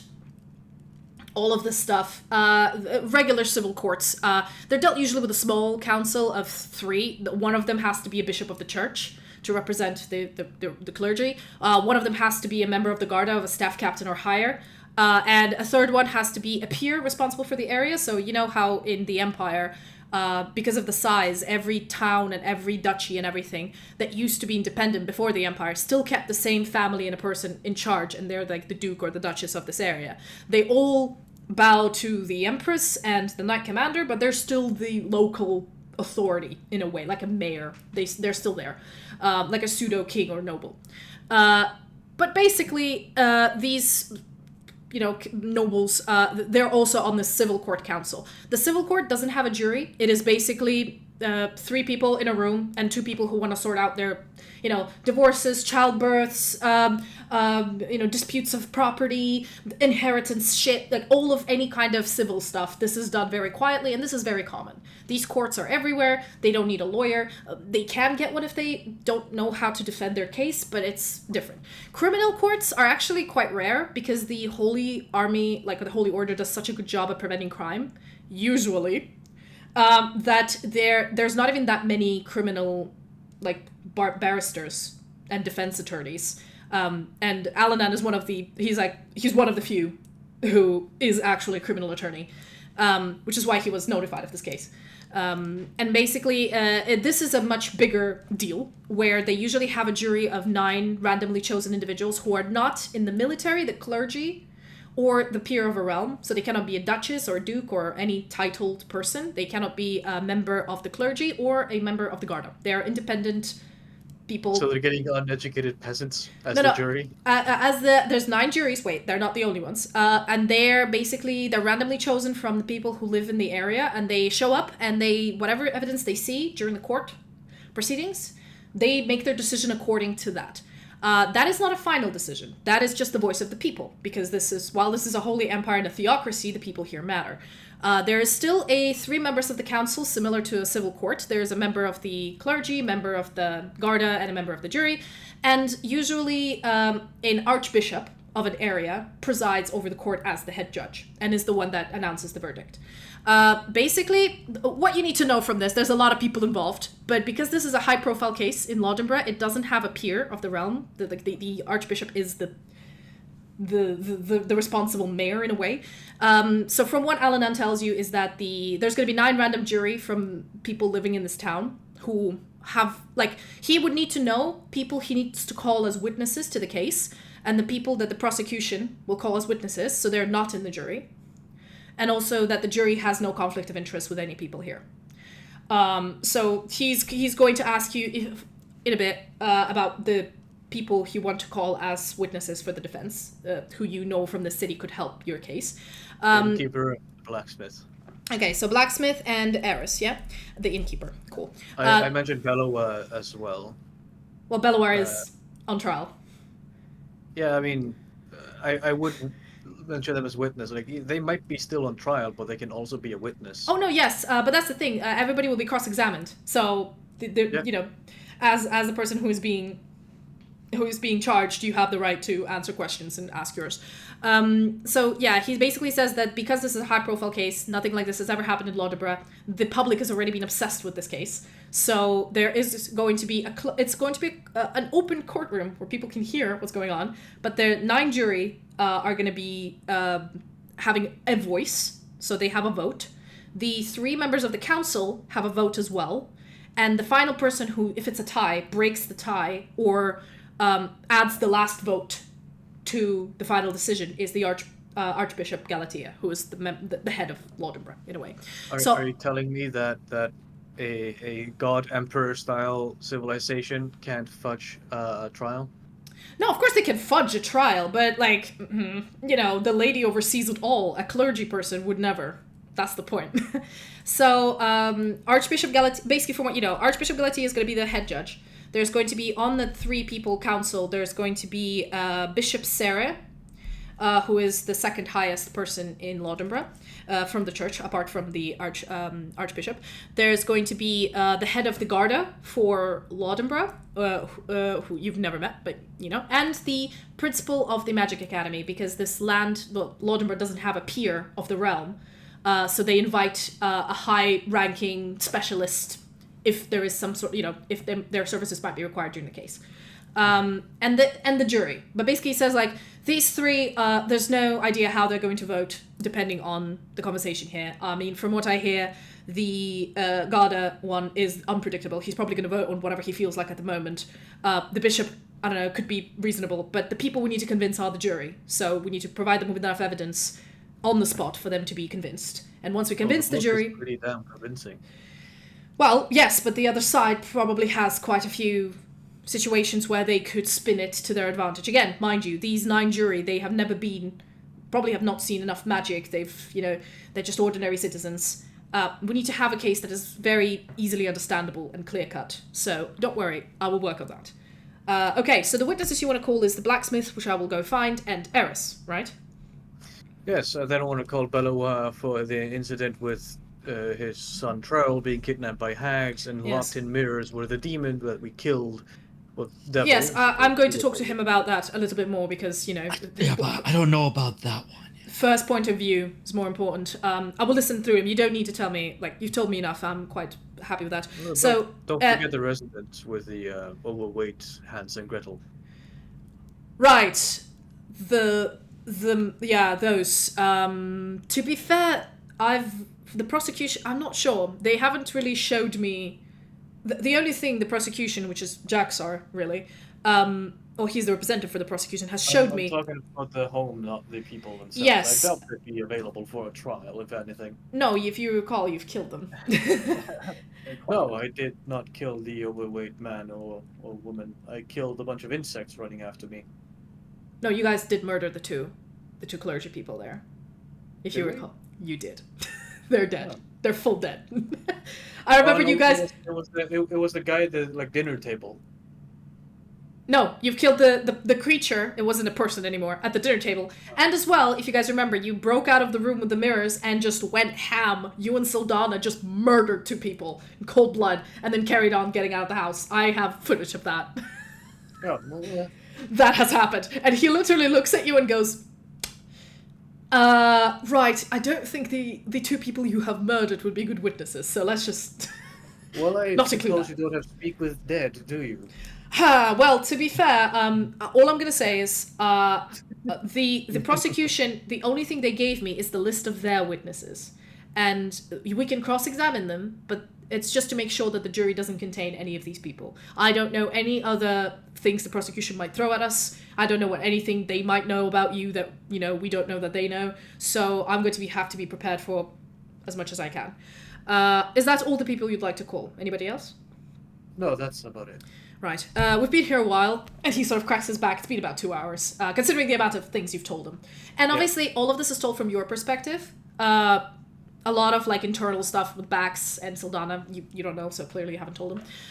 So he's going to nod and say, right, I'm going to talk to the rest then. Carry on. How do you want to do this? Do you want to maybe leave arguing? Because just don't punch me. I mean, Come on, give it a punch. I work hard for this kind of jaw. I don't want it to go to waste. If you don't want to punch, then let's leave with a screaming match. I would recommend that you scream at me and I act real smug like an asshole about it, and you pretend that I'm just an incompetent idiot. All right? Okay. All right. 3, 2, 1. And as he opens the door, he goes like, "Are you an idiot? I am here to represent your interests. I'm here trying to help you, and you're being extremely uncooperative." Listen, if I want a handkerchief, I'll get a handkerchief. That gun hasn't even got in my pouch bag. I told him it's a Oh my god. dragon with Just, spear in its mouth. Private, just bring it back down. I cannot speak to this person anymore. Send the next one. I'm walking here. And I'm giving food, but I have not once been given cake. Where is my cake? Okay, he's gonna do. Honestly, I'm not even gonna do a roll. This is really intimidating for all of the on people who are not trained in this level of stuff. Garda here, they just believe you because this little role play. You're taken down, not like manhandle because you know they're kind of. They're polite. You're taken down back to the cell, and they ask Belloir and Trial to come together because you know they're family. So they come up next. Was it my turn? They're the ones that go next. So for now, they're gone for a while, and Trial and you know they're talking to the lawyer. While this is happening in the backstage, Sildana and Bax, when Ferverand has left to talk to the lawyer, what do you guys do? Sildana, you especially. Me, I'm kind of just sitting in like a corner right now. Should I do a roll? Depends. I mean, your son is not a child anymore, obviously. In your head canon, he was still a baby, right? But this is physical evidence that he's grown up to be a man who apparently is pretty high up in the food chain. He seems to have been acting politely, professionally, but completely, like, as if you're not related. He did say his last name, though, so it's not like he completely removed you, cut him from your life. I don't know. Would this be Would this just be a moment that hurts your feelings, or is this a triggering moment for you? What would you say? I understand, like, why he is acting that way. I know why. Mm-hmm. It's not like I would say, like, I'm very, like, I am definitely deep into my thoughts right now. Yeah, I'd say no. This is not a traumatizing moment that's, you know, triggering your PTSD. This is just sad. Yeah. It's all it is. It's just sad. It's more just, I'm just more just kind of like sad. That's it. Yeah. I'd say you're just your emotions are all over the place. I'm kind of dreading the moment I'm going to have to go talk to him. Yeah. And you're kind of, you know, you kind of want to talk to him, but also you don't want to talk to him. So it's perfect. Yeah. Bax, I mean, Sildana, you're not trying to hide the fact. I mean, Bax, you've seen Sildana completely recognize this person, talk to this person as if she knows them, and that person completely ignored her. I literally said their, like, first name out loud. Before they even introduced themselves, you know. It was pretty obvious, Bax, that Sildana knows them. You heard his last name, which is the same name as mine. Yeah, you can put two and two together, but you don't know what the drama's going on. So, while, you know, feel free to... I mean, I've seen how she reacts every time the kid's named up, but for the most part, I mean, my view is already really negative of Sildana at the moment, so I'm honestly just letting her wallow in the despair right now, as I'm just after the food and after everything we've been through. After like the dinner, lunch and the shower, I'm honestly just gonna shower, because the reason why I didn't sleep was because I was deathly afraid that they would come and claim us in the night for the rapture. But now that it's day, I'm more secure. So after I've gotten the daily necessities and I'm waiting for my time, I'm honestly just gonna sleep. Are you sure you don't have paranoia? No. Okay, you've been, you're taken to take a shower, a bath, you're obviously supervised, you know, you're not left alone at any point in time, and then you're taken back, you get a change of clothes, and you can take a nap. That's perfectly fine. This is taking a while, all of these interviews. Belloir and Charles are gone for quite a bit of time.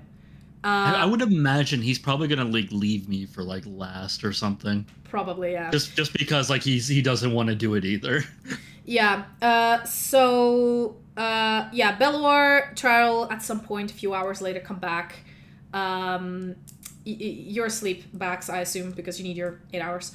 Luba is taken up to talk to Alanan.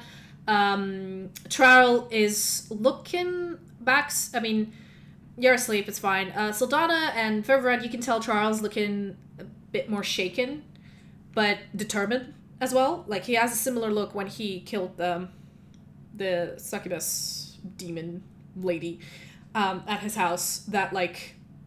That determination, but like still, I'm fucking traumatized and stressed and terrified. I'm but a baby. I'm a baby. I'm terrified, but I'm a confident baby. And you know, baby. that look.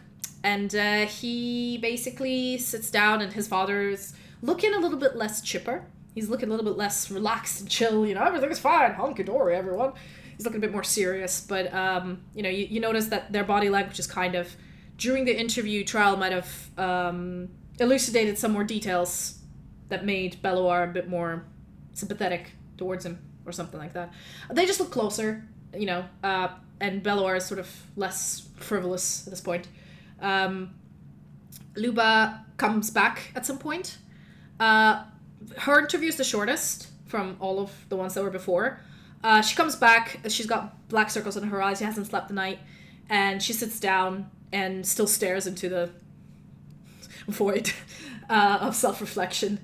And then Bax, I assume, I'd say, fine, you get your long rest.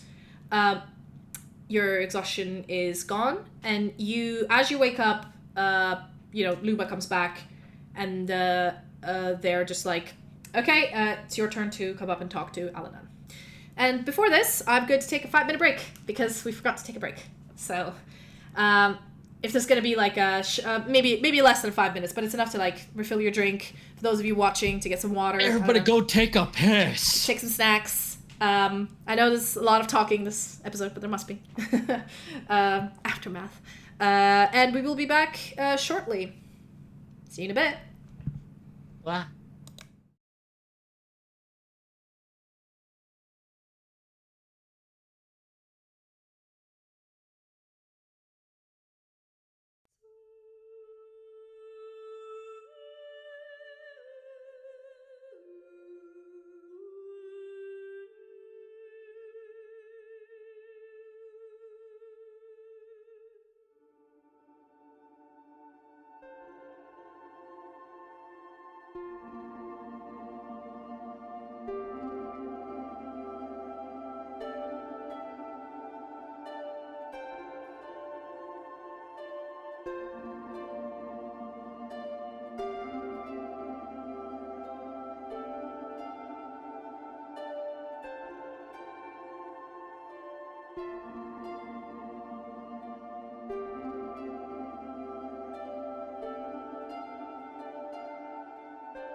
Hello, everyone!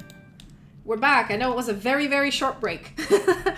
Basically, we just needed a quick bio break and get a drink, and we were right back here. So, last time we left off is where, before the break, when majority of the people have went and had a conversation with the lawyer, their lawyer, and we've got the final person when Bax woke up after everybody except for Sildana and Bax have already had a long conversation with Aladan. Bax, you're escorted upstairs to talk to this man who is your lawyer apparently. Again, you walk in, you see the same room with 2 chairs and a table with a glass of water and some snacks and a bunch of papers that now have so many notes on them. Like he came in with a single like folder of stuff. Now he has like piles and piles, and privates keep bringing more papers for him as he keeps writing copious notes on everything that's happening. He gestures for you to take a seat, and yes. Take a seat, yeah. He nods at you and says, so, I'm sorry for the wait. There was quite a lot of information Ferverand and the Falinals have given me, actually. So, obviously, it was a very long interview. Apologies. I hope I didn't hold you back too long. Are you feeling all right? It's fine. I got a little bit of long needed sleep in the meanwhile. So that's fine. Yes, I understand. I know this isn't ideal, but usually using normal cases, there is weeks between the trial and, time for me to speak at a normal pace with all of the defendants and, to collect evidence. But obviously they want to do this quite quickly, and I've been insisting to hold it back a bit. And also, we don't want it to drag on too quickly and have the possibility of the hag doing some sort of magic spell and disappearing the evidence away or charming people. We want to do it as quickly as possible. So apologies that this is very sort of breakneck. I'll introduce myself. Yes, I'll introduce myself as, again, I'm Aladan Markuth. I believe you are Bax Obsidian. Is that it? And you can see he pulls out a file that has your name on it and your photograph of your registration with the Academy and a bunch of other papers in there. And he puts it in front of himself. It has the exact measurements of how big your butthole is. And I see that you are... Roll for anal circumference! 17! God damn it. Damn! Yeah. That's wide. And you are Alianar Markuth, you said? Aladan Markuth, yes. Aladan Markuth. Son of a certain someone, I assume. As you say this, you see his cheek twitch, and he goes like, yes, I believe you are acquainted with my mother. However, that is not the point of this case right now.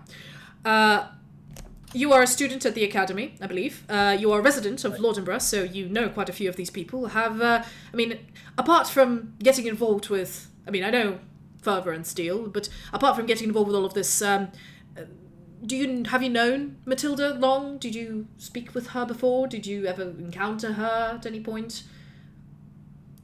Prior to the case? No. Right. You've heard of her. You've just never met her. There's an orphanage and there's a director. That's basically all we do. There's a lot of people here. Yes, it is quite a big city. With horrible infrastructure, to be fair. But anyway, I'm not one here to brag. So I assume you also have a conversation. Please tell me which aspects you do not tell him. Or actually, you know what, Bax? Because yours is so secretive, apart from Ferverand, I need you to actually, without role-playing, because again, time, we don't want to be here all evening, give me pointers of the events you tell him about. And what you specifically do not tell him. Well, I will tell him, well, sort of the beginning, Eris, the hag's bag, and here I will also call into one of the witnesses that I got, which was Bishop Senkor. I revealed that hex bag to him. I don't know if there was any due diligence done on that. Yeah, he looks at you and says, "You've revealed the fact that you found a hex bag before you even went to hunt all of the hags." Yes, I do recall Ferverand saying something like that, but I don't think he mentioned the name of the bishop. He's the one that's going to be on the council. It might be a bit of a conflict of interest. But I think I might be able to call him in as a witness. That is not against the law. But a technicality, that's interesting.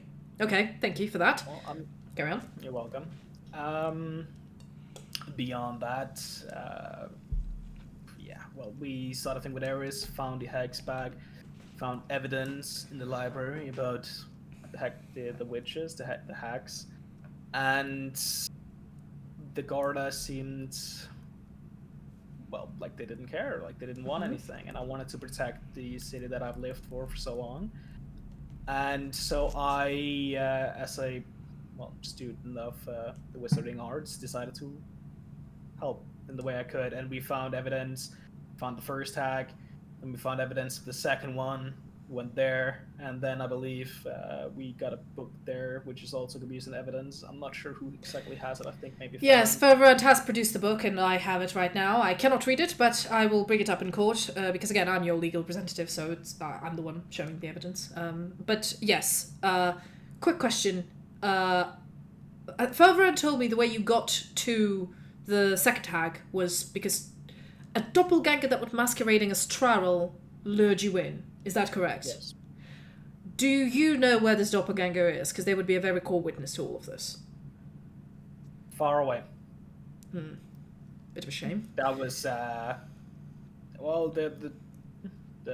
changeling, whatever it was, the chain, yeah.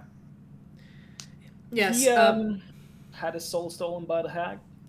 Left the fuck away after. Indeed. I mean, if only they stayed, they could have been a key witness because they've been on both sides, and if they cooperated with the defense, they could have.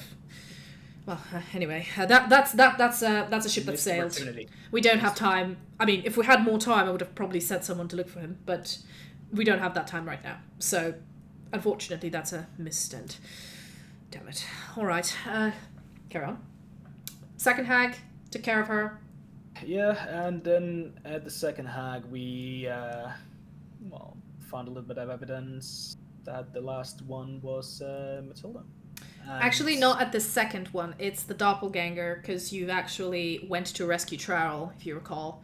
And there was still, more than enough evidence that it was more than one more. Question: do you? I assume you don't tell them about disappearing from the hag. Yeah. No. You don't tell him, I assume, about your dream with the mirrors. Do you tell him how you rescued Trarel? That we try to hop into mirrors to get him out. Yeah, and about the House of Filth, as I call it now. That place. Yeah. Okay. Do you tell him about the murder of 2 people that Ferverand and Saldana did?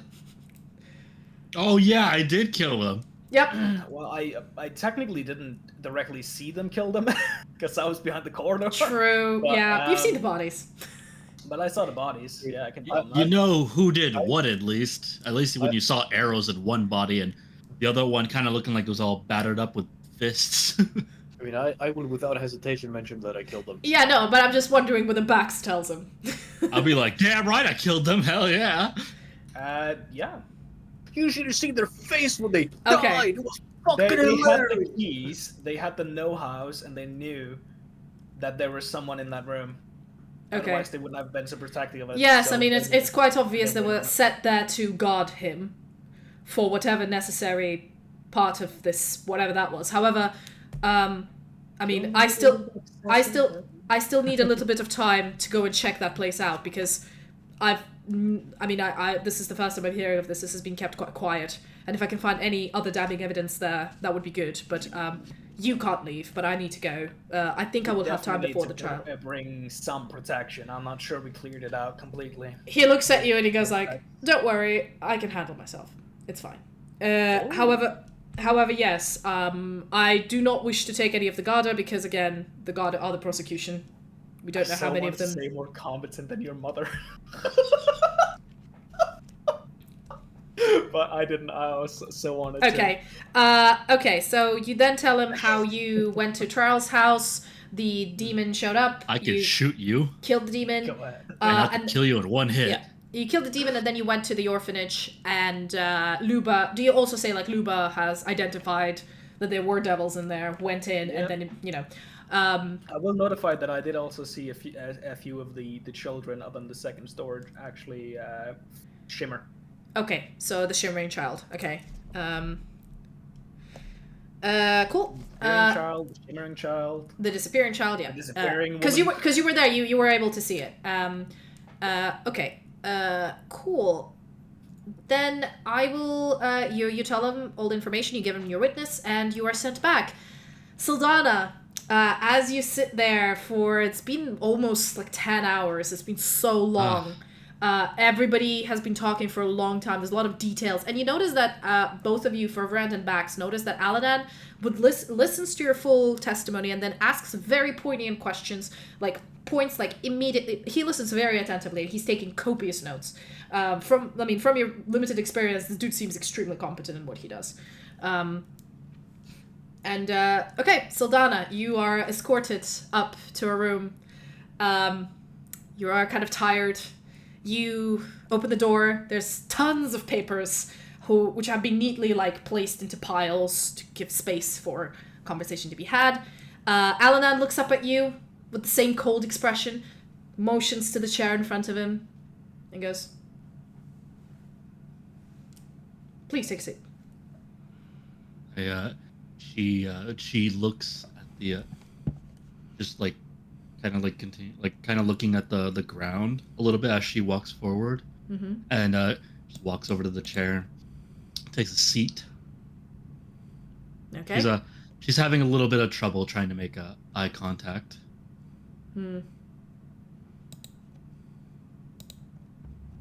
Nope. Hold on. I'm just trying to find dramatic music. I have some dramatic music. Because I feel like it's a good idea to keep this in.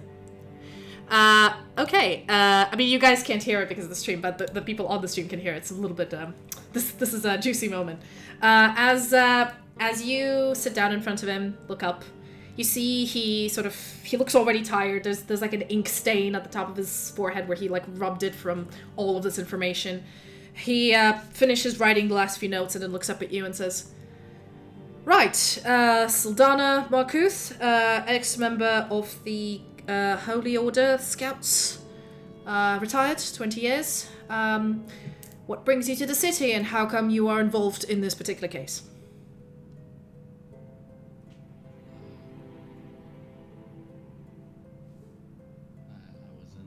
I was doing the pilgrimage.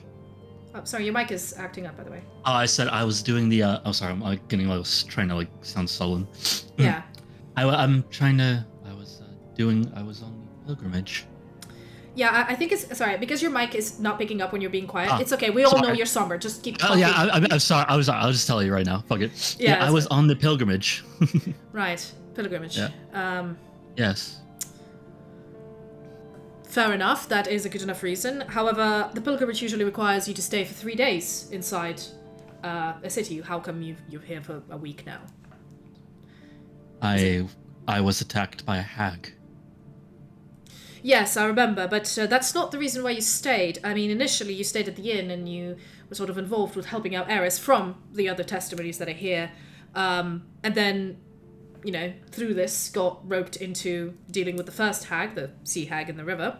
Bold of you, of course, going into the river on your own with no backup. Makes sense. And you survived. Good on you. And of course, later on you went to the authorities, from my reports, and attempted to report this particular case, which is what you should have done. However, obviously things were not done quickly enough, and so you all went and dealt with the hag yourselves. Is that correct? Is that my understanding of the situation? Yes, I didn't feel it was right to just leave the town undefended. Fair enough. Anything else you'd like to tell me about the rest of this situation and how you ended up in this orphanage and what's going on? I feel the question lingering on his mind is, why are you such a cunt? I mean, Sildana, you can tell, I'm sorry, with your passive insight, he's being not even passive-aggressive. He's just being aggressive right now. But he's still trying to be professional, so he is asking the questions politely. I recognize he's being aggressive, but I'm like, it's like I'm registering it, but it's like, I'm also like so nervous that I can't really like get angry or anything like that. Yeah, he's being a bit of an asshole to you, but he's trying to keep it professional and, not... So far, he hasn't insulted you. He's asking you poignant questions. So, yeah, he looks up at you and says, well, it appears to me you are from the conversation between Ferverand and Bax, you are the voice of reason. At least to deal with the first two hags. After the devil's attack at the Faldil mansion, you've all decided to end up going to the orphanage. And I believe, from what Luba told me, sorry, not private, she's I made all of these ranks, and then I can't fucking remember them. Smart of me. But yeah, she's... Tell me, don't just know your lore off the top of your head? So yeah, she's a corporal. So it's like, Corporal Wheatflow has told me about, she's told me that she has used her innate ability as a paladin of the Holy Lady to sense demonic, fey, undead presences, and she has sensed fiendish presence inside the house at first, and that is why she has initiated the attack, and all of you have followed her lead. From her testimony. However, she also mentioned that whenever she has done the test once more on the same individuals, she has not sensed that they are fiend or fey in nature as a hag would be. So this is one of her main qualms of the fact that she does not know how this could have happened. I might have a suspicion. However, it is it's not such an easy... It's a quite strong accusation that is not easy to... How do I put this? To test for, because, correct me if I'm wrong, Gabe, but I believe the ring prevents people from identifying the fact that there is a ring, right? Well, no, it stops you from detecting whether you're lying, what creature you are, or reading your thoughts. You can still use detect magic to find the ring itself. Okay, he's like... To be able to request a casting of detect magic, if it is a particular magical artifact preventing them from showing their true colors, is a difficult... we would need to request magic to be cast in the middle of the trial, which, I mean, with all the important people there, should be in a condensed environment. I will try my best to try to do it, but however, we probably need to have built up a lot of evidence leading up to it to have this final crucial request.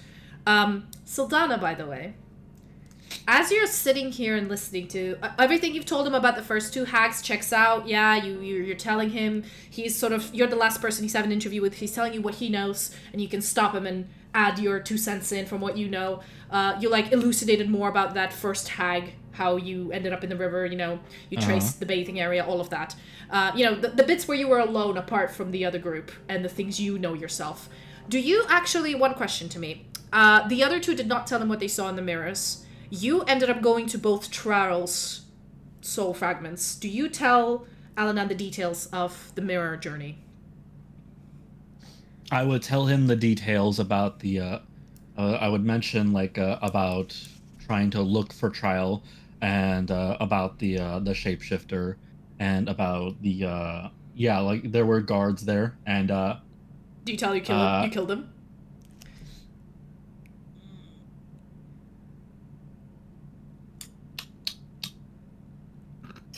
You know what? Here's the thing. I would say Do you tell your son you murdered people?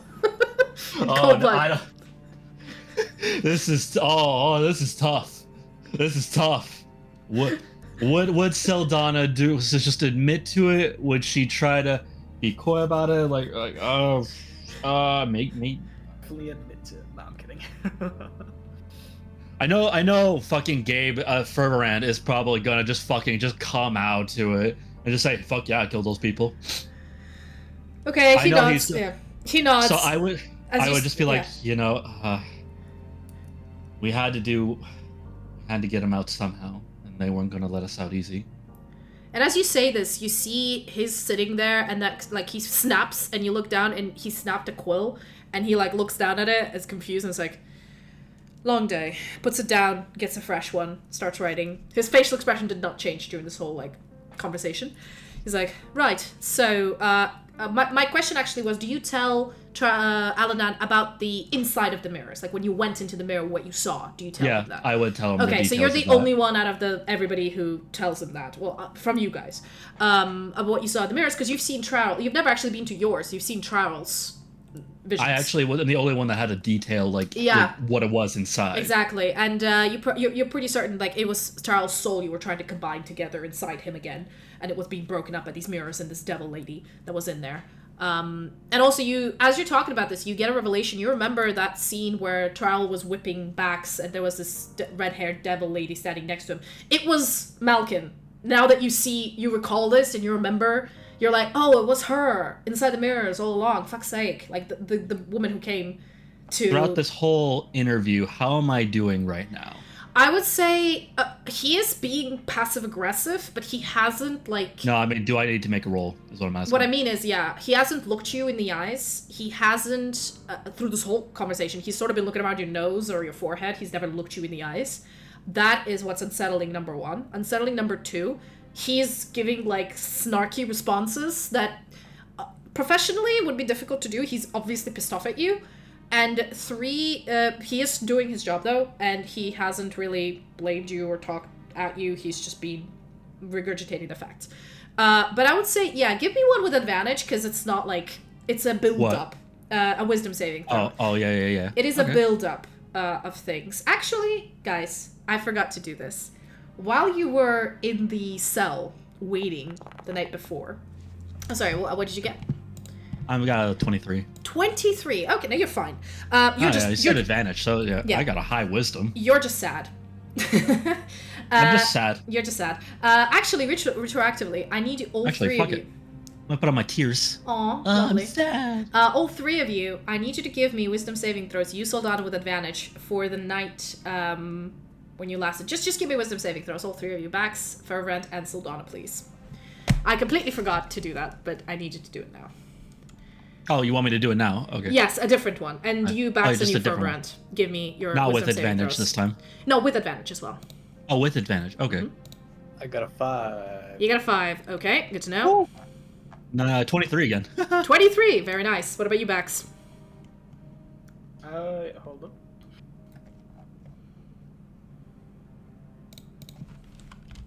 Sam. Okay. You've succeeded, didn't you? Okay, yeah, Sildana, that's good. 23. Oh, 23 is pretty fucking high. Yeah, you're good.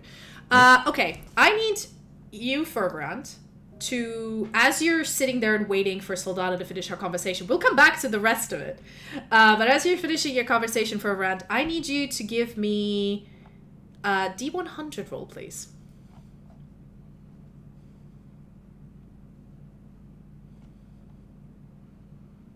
$58.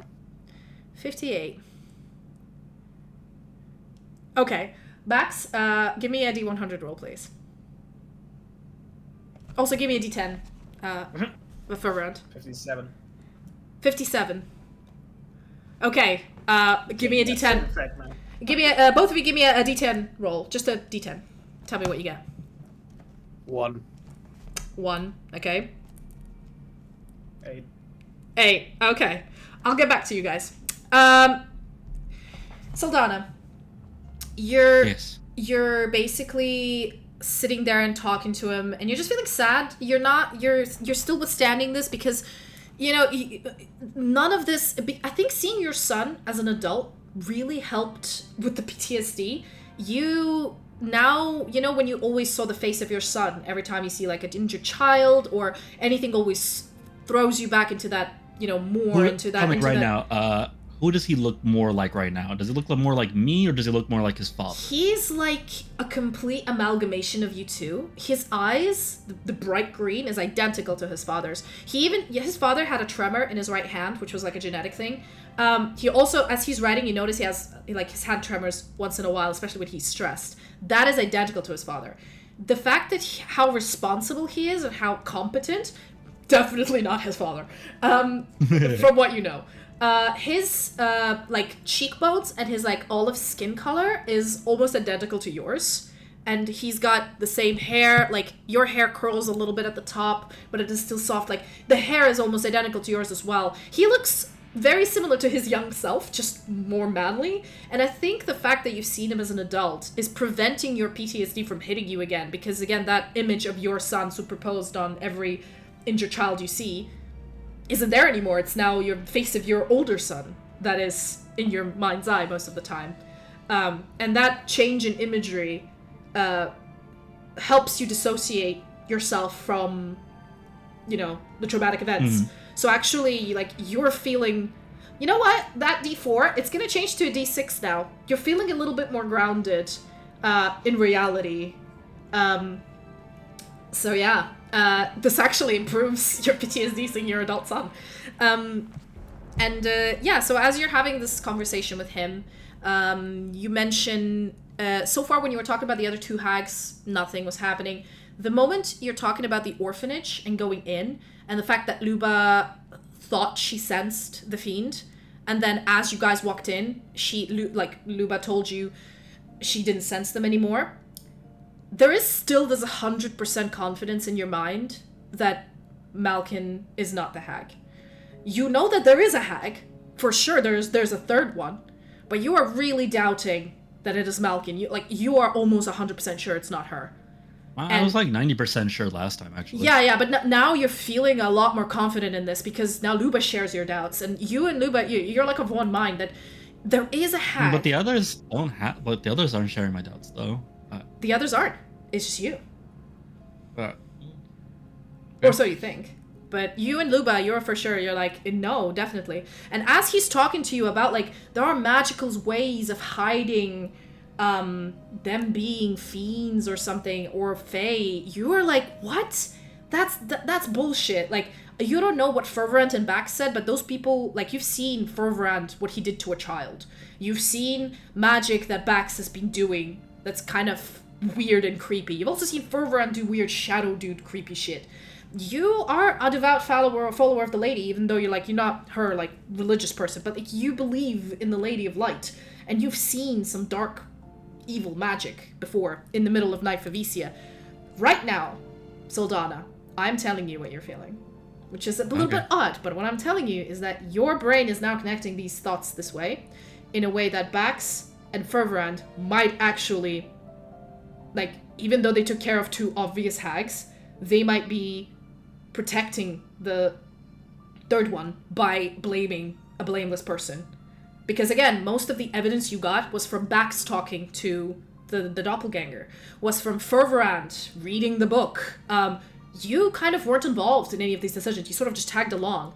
And now that you and Luba are both having doubts, and you know Luba is a paladin of the lady, and, like, you two are for sure the good guys, you're not so sure about Ferverand and Bax.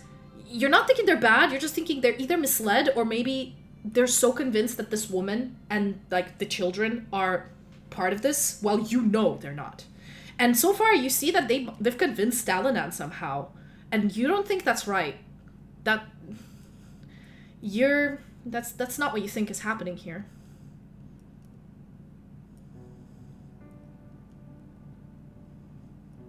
Okay. Do you say anything to him as he carries on giving the following the testimony of Ferverand and Bax, and he's like, so the two of you carried on, and obviously Ferverand and Bax went in with the premise that the Malkin was Matilda Commonbrooks was the hag in question, and that one of the children was a fiend in disguise. But later on, from what Corporal Wheatflow said, she was doubting that fact. Is that correct? She did mention that you were doubting that fact as well. I do not. I think we may have made a mistake. This is what happened. Why do you think that? What evidence do you have? I mean, apart from the fact that at some point, Luba could sense them, and then at others she couldn't. Is that the only evidence you have going for you? Is there any other evidence that you think is pertinent to this?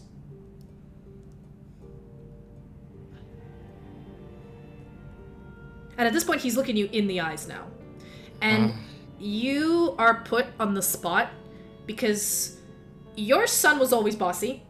He had to be. You were kind of a little bit of responsible one, and your son was like the one that would sometimes look you in the eyes and like request the truth. This does feel like an interrogation, but you see that he is trying to dig and find out the truth, and he will know if you're lying. He always knows when you're lying. He's got this weird uncanny insight.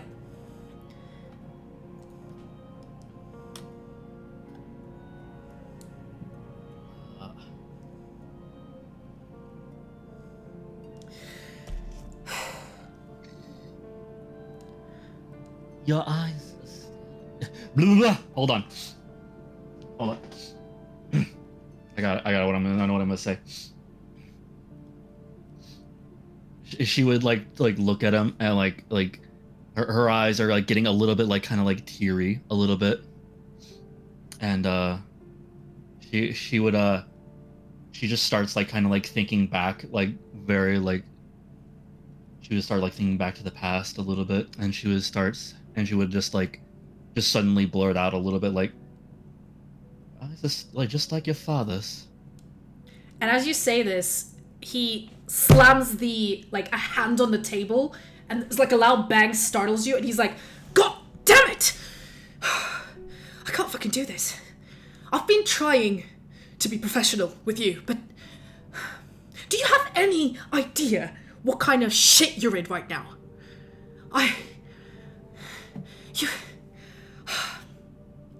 This is not the time, nor the place. And I'm sorry for shouting at you. You've never seen him this unsettled. He pulls his hair back, breathes out, and looks back at you and says, I apologize for making you uncomfortable. I'm a professional, and in a professional capacity, please refrain from mentioning personal liabilities too impertinent to this case. Please answer my questions.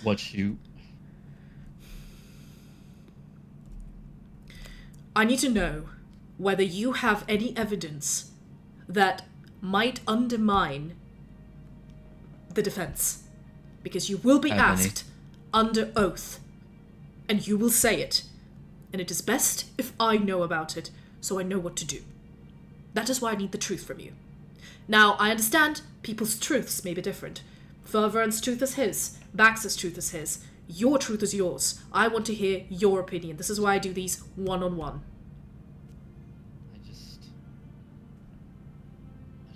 I don't have any. Other than just the doubt that I felt. I did tell you, Bax and Ferverand... Well, to be fair, I'm not going to ask you this poignant question. Bax and Ferverand have displayed uses of dark magic. I'm just going to put it this way. Okay, in the last then I would mention that, probably. Okay, I was about to ask, do you actually mention? Because neither of them mentioned that particular fact. I'm asking you, Sildana, whether you, as a third person who have noticed them doing it, at this point when asked, do you have any other evidence that might undermine some of this case? When asked this way, do you tell him about it?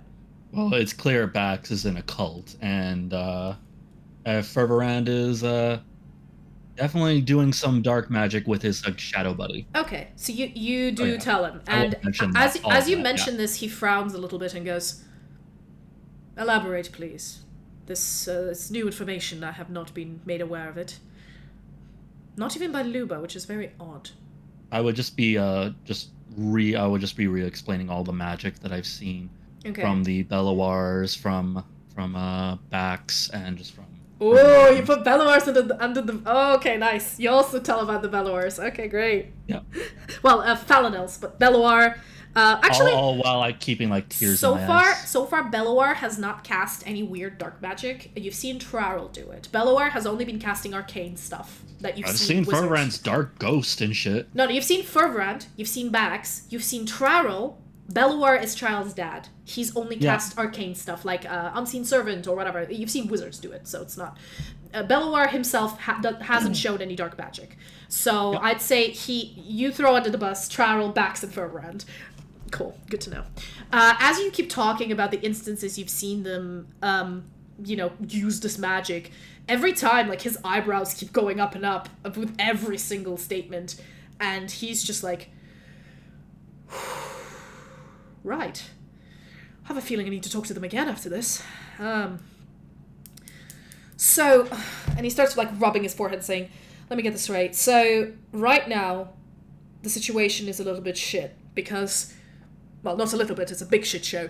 Mostly because we have half of the individuals, mainly Ferverand, Bax, and Trarel, well, Lord Falinel and his son, claiming that the hag is the hag, and Matilda Commonbrooks is the hag, and there is one or maybe two fiends masquerading as children in the orphanage. While you and Corporal Wheatflow have a completely different opinion, with Corporal Wheatflow just undecided and you being extremely against it. I was also not told about any of the dark magic shit, which could be dangerous if it was witnessed by anyone else, because that could undermine the case, but at least I know of it now. Is there anything else you think could be pertinent, or...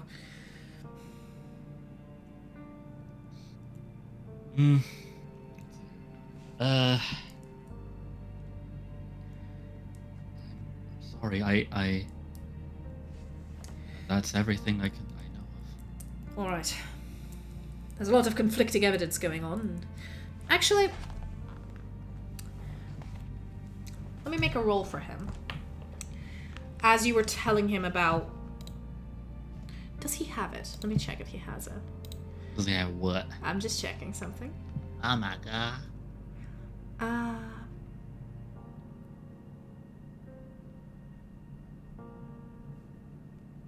Yeah, no, that's not... Ooh. Okay. Ooh,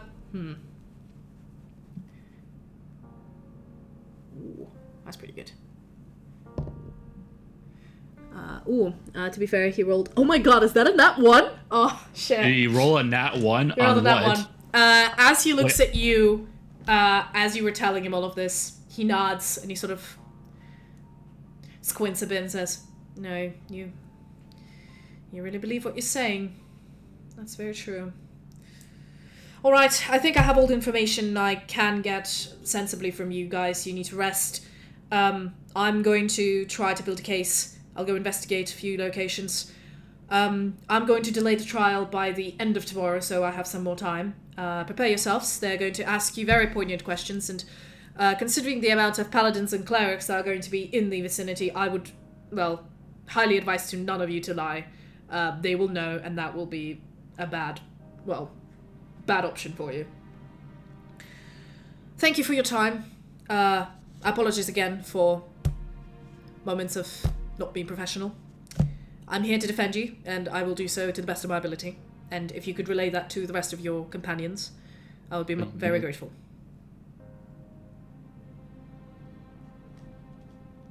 As she kind of stands up, she kind of walks over to the door. As she opens it, she kind of hesitates, and she turns around for a second, and she says,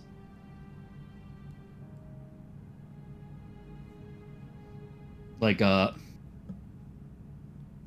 the smudge on your forehead. He, like, his hand immediately goes to, like, try to wipe it off and goes, "Thank you. Wasn't able to see that." He doesn't look at you. And she just sort of like, closes the door, walks away. Yeah, the Garda escort you back. Meanwhile, those rolls you've just done, you two. As Sylfania has been having this long conversation, when Bax comes back, Ferverand, you feel this. Hold on, I want to get to this. You feel a strange paranoia hit you. You look around at this group. Luba is clearly being weird and shifty. The Falinels seem to be with you, but also you don't know about their fucking allegiances. Alanan seems to be trustworthy, but you don't know about your companions. You are very, like, extremely sus of Sylfania, Luba, and Traro The only right now. one I have belief in is Bax. Yeah, you're looking at all of them, and apart from Bax, who's sitting, like, across from you, and I'll get to you, Bax. Apart from him, everybody else is being sus as fuck. And you also have this feeling like you've been being watched. And it's not the Garda. The Garda are fucking children. You have a feeling you're being watched by something or someone all the time. And it's making you so... Probably the fucking hag. So angry.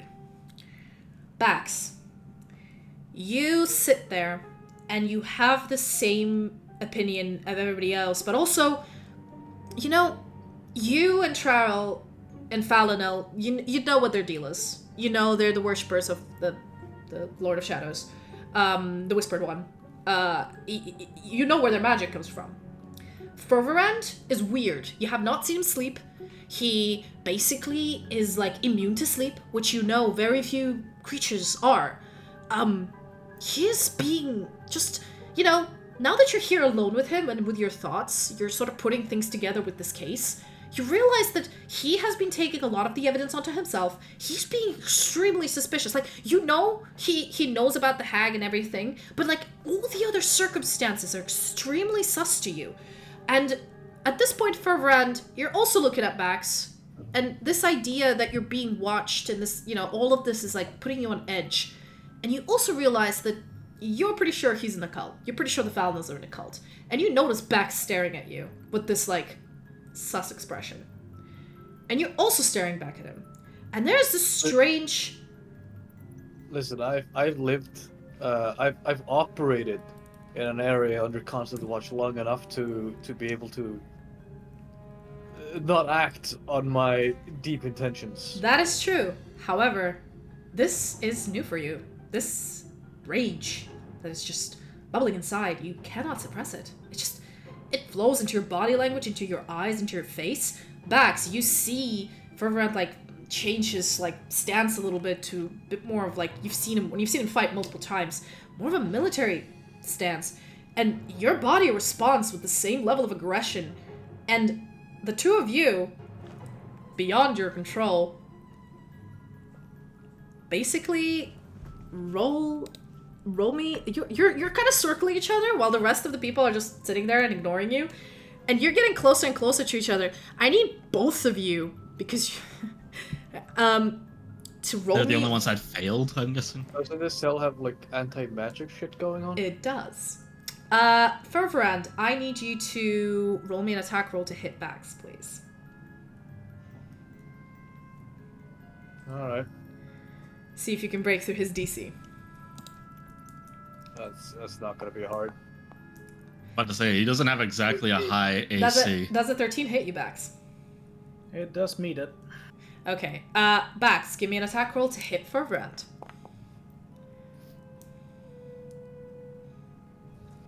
Oh my I'm god. doing non-lethal damage. It's pretty much like, it's like Does a 1 14 hit HP you? of damage. No. Nope. Okay. Luba and everybody else. Sylfania, you're not there. You're currently having a conversation with Alanan. These two are circling each other, and your, like, as I said, mutual paranoia is sort of feeding off of each other's paranoia and, like, enraging the rest of it further. mentally, Ferverand, you realize that this isn't normal. You're a professional. This is not natural. Bax, I don't know if you're... I mean, you are trained to be a little more subtle than this, but a lot of stressful shit's been happening. But again... I would never do this. This is, again, so out of character for both of you. And your brain, like your human, like your mind brain is aware of it, but your body and, like, the frontal cortex of your brain are not. And so at some point, you two are circling around each other, and then you both throw a punch at the same time. And, Bax, you get hit in the face for 5 damage, and your shot misses. Immediately, Luba jumps up, and the rest of the room, because they were just ignoring this at the moment, jump up and try to, stop you. The Garda immediately, try to stop, and you two are just brawling at this point. You will, I'd say about 6 seconds of fumbling happens, and both of you roll me an attack roll again with disadvantage, because you're now people are actively trying to break you apart.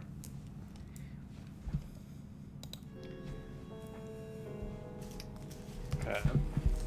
Oh, right, disadvantage. Disadvantage, yes. Or strength roll, you said. Attack roll. Regular attack roll. Just with disadvantage. Oh boy. I feel like for Ferverand, this is very much in his advantage. Okay, so Bax, you've ended up with a... So, sorry, there's a lot of rolls happening, but the people on stream cannot see them. So tell me, Bax, what did you roll with disadvantage to hit? 19. 19 with disadvantage to hit. What about you, Ferverand, with disadvantage to hit with attack roll? 21. 21. Both of you managed to land a hit on each other, and give me your unarmed damage. You take another 5 bludgeoning damage, Bax, and how much damage do you do to Ferverand? 1. 1. He's doing 1 HP. I know how much damage he's doing. 1 damage. How high is your strength? 10. I don't have a modifier on it. It's 1 plus your strength modifier. So you at this point, both Luba, Belloir, and the Garda open the door and get in there, and between the two of you, you are now separated, but you managed to get 2 licks in. And the rage is still continuing. Ferverand, after a little bit, you calm down, and your calming down just happens like this. It's like you snap out of some sort of madness that hit you. Bax, you've been hurt by Ferverand. You are now fully, your brain is spiraling. You're thinking, he's here, he's definitely he's either working for the government or he's working for the hags, and he's been pretending to be part of the group and is now hiding the evidence from you. This all was in his plan. This is why he's just really good at infiltrating. Your brain is going down the conspiracy theory hole right now, and your only idea now is you must stop him. You must kill him before he tells, he must have told Aladan something. You need to get another audience with Aladan. You need to tell him the truth. And this rage, and people are holding you back at this point. I need you to give me a strength athletics. Even in my rage, wouldn't I mostly, in these times, at these moments, know to be subtle, and also still think I need to have a conversation with the Whispered One? You think in my rage, I would think of the Whispered One. I wouldn't think I'd go to my lawyer. No, but right now, even if you talk to your god, there's not much you can do. This is a court of man right now, and you know that Ferverand must have told Aladan stuff. And you are convinced that Ferverand is the mole. He's the rat. He's the one that works for either the devils or the government or someone, but he's here to put all of you behind bars or get you, I don't know. There is no prisons in here. People just get reformed. So, he's here. He will send you to reformation, and they'll find out you're worshiping the Whispered One, because they always do. If you're in an interrogation, they will find methods of getting information out of you with high-level spells that your ring will not protect you from. So you're just fuck this, I need to knock him out. I need to get rid of him somehow. And this rage is mindless. There is a tiny voice in the back of your head, which is you, Bax, right now, reasoning with yourself, but it is overwhelmed by this strange thing. And I would say for a whole 8 minutes, you are just inconsolable. At some point, the Garda is just trying to knock you out, and I'd say they do restrain you. They don't knock you out, but they pin you down to the ground, and you're just still bucking. After about 8 minutes, it disappears as well suddenly, like nothing happened.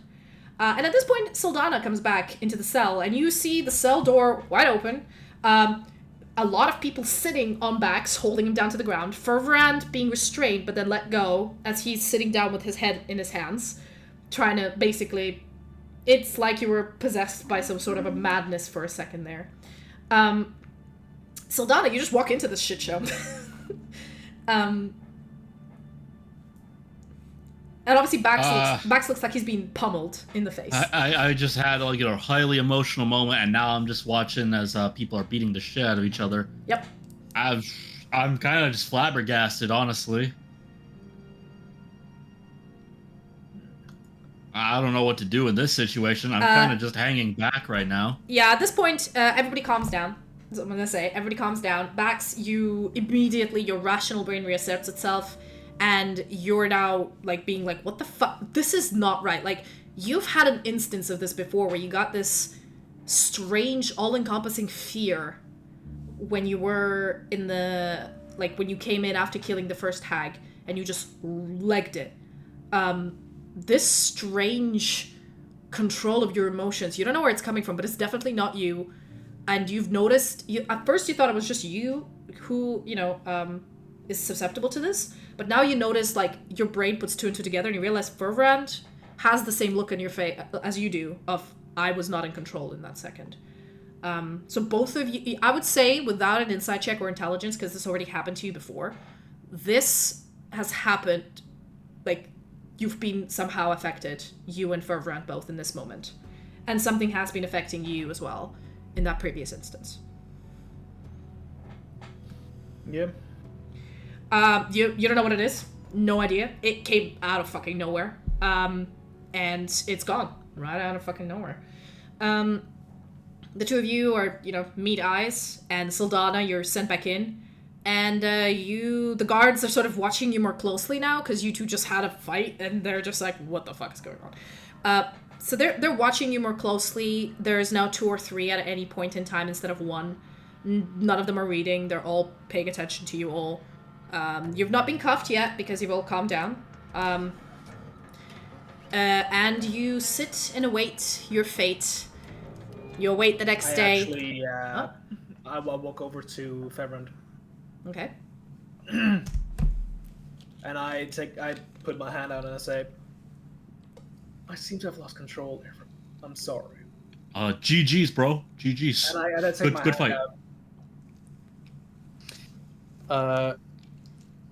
Ferverand kind of like turns his head to the side real quick, grabs your hand and goes, yeah, I'm gonna work on your punches. I literally were just like taps to me. Well, you sure don't.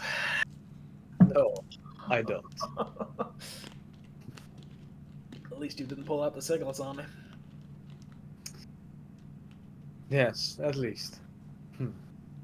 On that note, actually, after the fight, your weapons, Ferverand, are confiscated, and they're put on the, like, everybody else's weapons are okay. You, Bax, if you had any daggers on you or anything that could be used as a weapon, are taken away and placed in a box. You have a dagger, yeah. Yeah, placed in a box next to the cell. At this point, Luba willingly gives her mate, like, her halberd and everything else, and, disarms herself.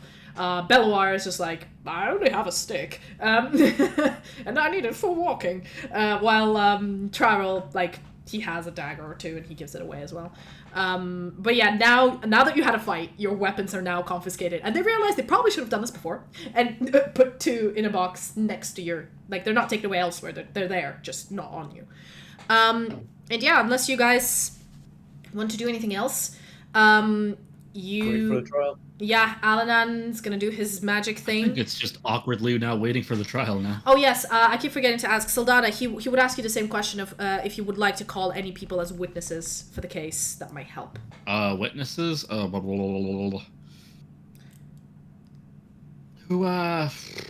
He tells you the really... people who's already been called, which is the Akchar Bladewalker, the blacksmith, Eris, who is the innkeeper, Bishop Senker, who is on the council, but also can be a witness.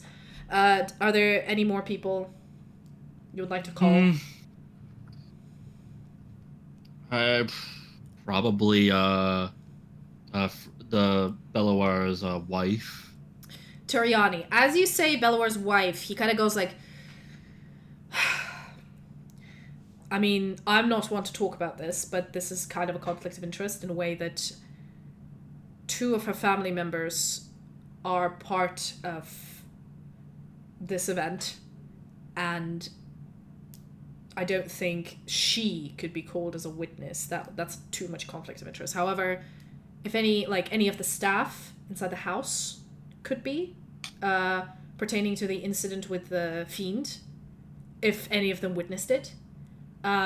Anybody else related to this, but not Turiani, unfortunately. Lady Falinal cannot be a witness. I really can't think of anybody else then. Okay, then these are the people he's gonna call, unless he comes up with anyone else. Okay, you guys settle down for the night. There's no more weird bursts of madness. It was just the one instance that happened. And, you guys await the trial the next day, which is going to be in the next episode, because we're going to end it here. We've been going for quite a while, and I feel like people need a little bit of brain rest from a lot of this information.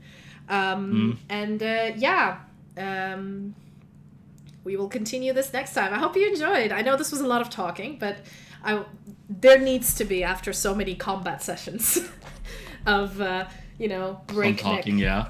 There needs to be consequences, because, well, D&D is a game of consequences, is it not? And consequences. To sort of summarize this for everybody who's still watching, I would say from the outlook of Aladan, you have 2 people who heavily insist that the Matilda Commodus is a hag. They have some evidence to present. There is a crucial counter evidence, which is the magical ability to sense fiends. But this could be counter evidenced through the use of detect magic spell, potentially on a ring. If that is what they are wearing, you don't know if that is the magic. Because again, if you are certain that that's the way they're trying to hide their identity, then this is a key point of revealing them. But if this isn't it, if there's something else, Aladan would have told you that if you request a detect magic and it happens to show that there is nothing, that will undermine the case significantly, and that would be really bad for you. So it is kind of a double-edged sword. Basically, only resort to doing this if you're 100% sure that that's what's going on. And he isn't at the moment, because only 2 of you are 100% sure. Traral and Belloir are sure, but not 100%. Luba is like completely in the middle. She doesn't know what's going on anymore. And Sildana her testimony has just completely overthrown quite a bit of convictions he's had. So we'll see. I'm going to do some rolls in the background. What he is going to think of the case and how he's going to try to defend you all.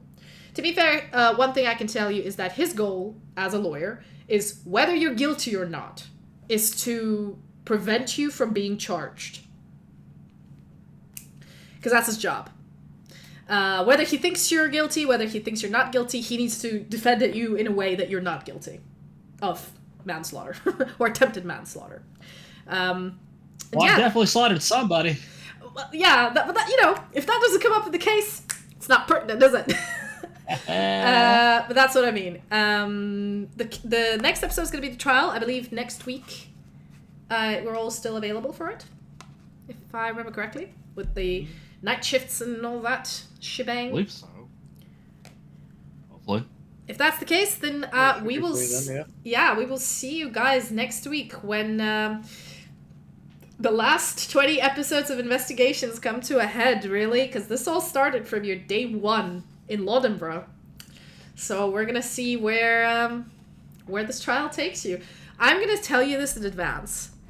I've planned it in a way that I'm going to tell you what the mechanic is during the trial, what you need to do. There's going to be, like, skill checks happening, and you need to convince the jury that you're not guilty. And obviously the counselors will... A skill check? Multiple skill checks, like, persuasion, deception, depending on what you're doing. During the trial, there will be skill checks that Alanan and you will be doing in your defense, to convince the jury one way or the other. And the prosecution will be doing the same thing. Which is why, by the end of the trial, I am not sure whether you guys will be guilty or you guys will be not guilty. So we will see. This will depend on you and the arguments you bring and the witnesses you have and the questions you ask. So mentally prepare yourselves. Yeah, I will see you all next week. Hope you enjoyed. Quick, play the music!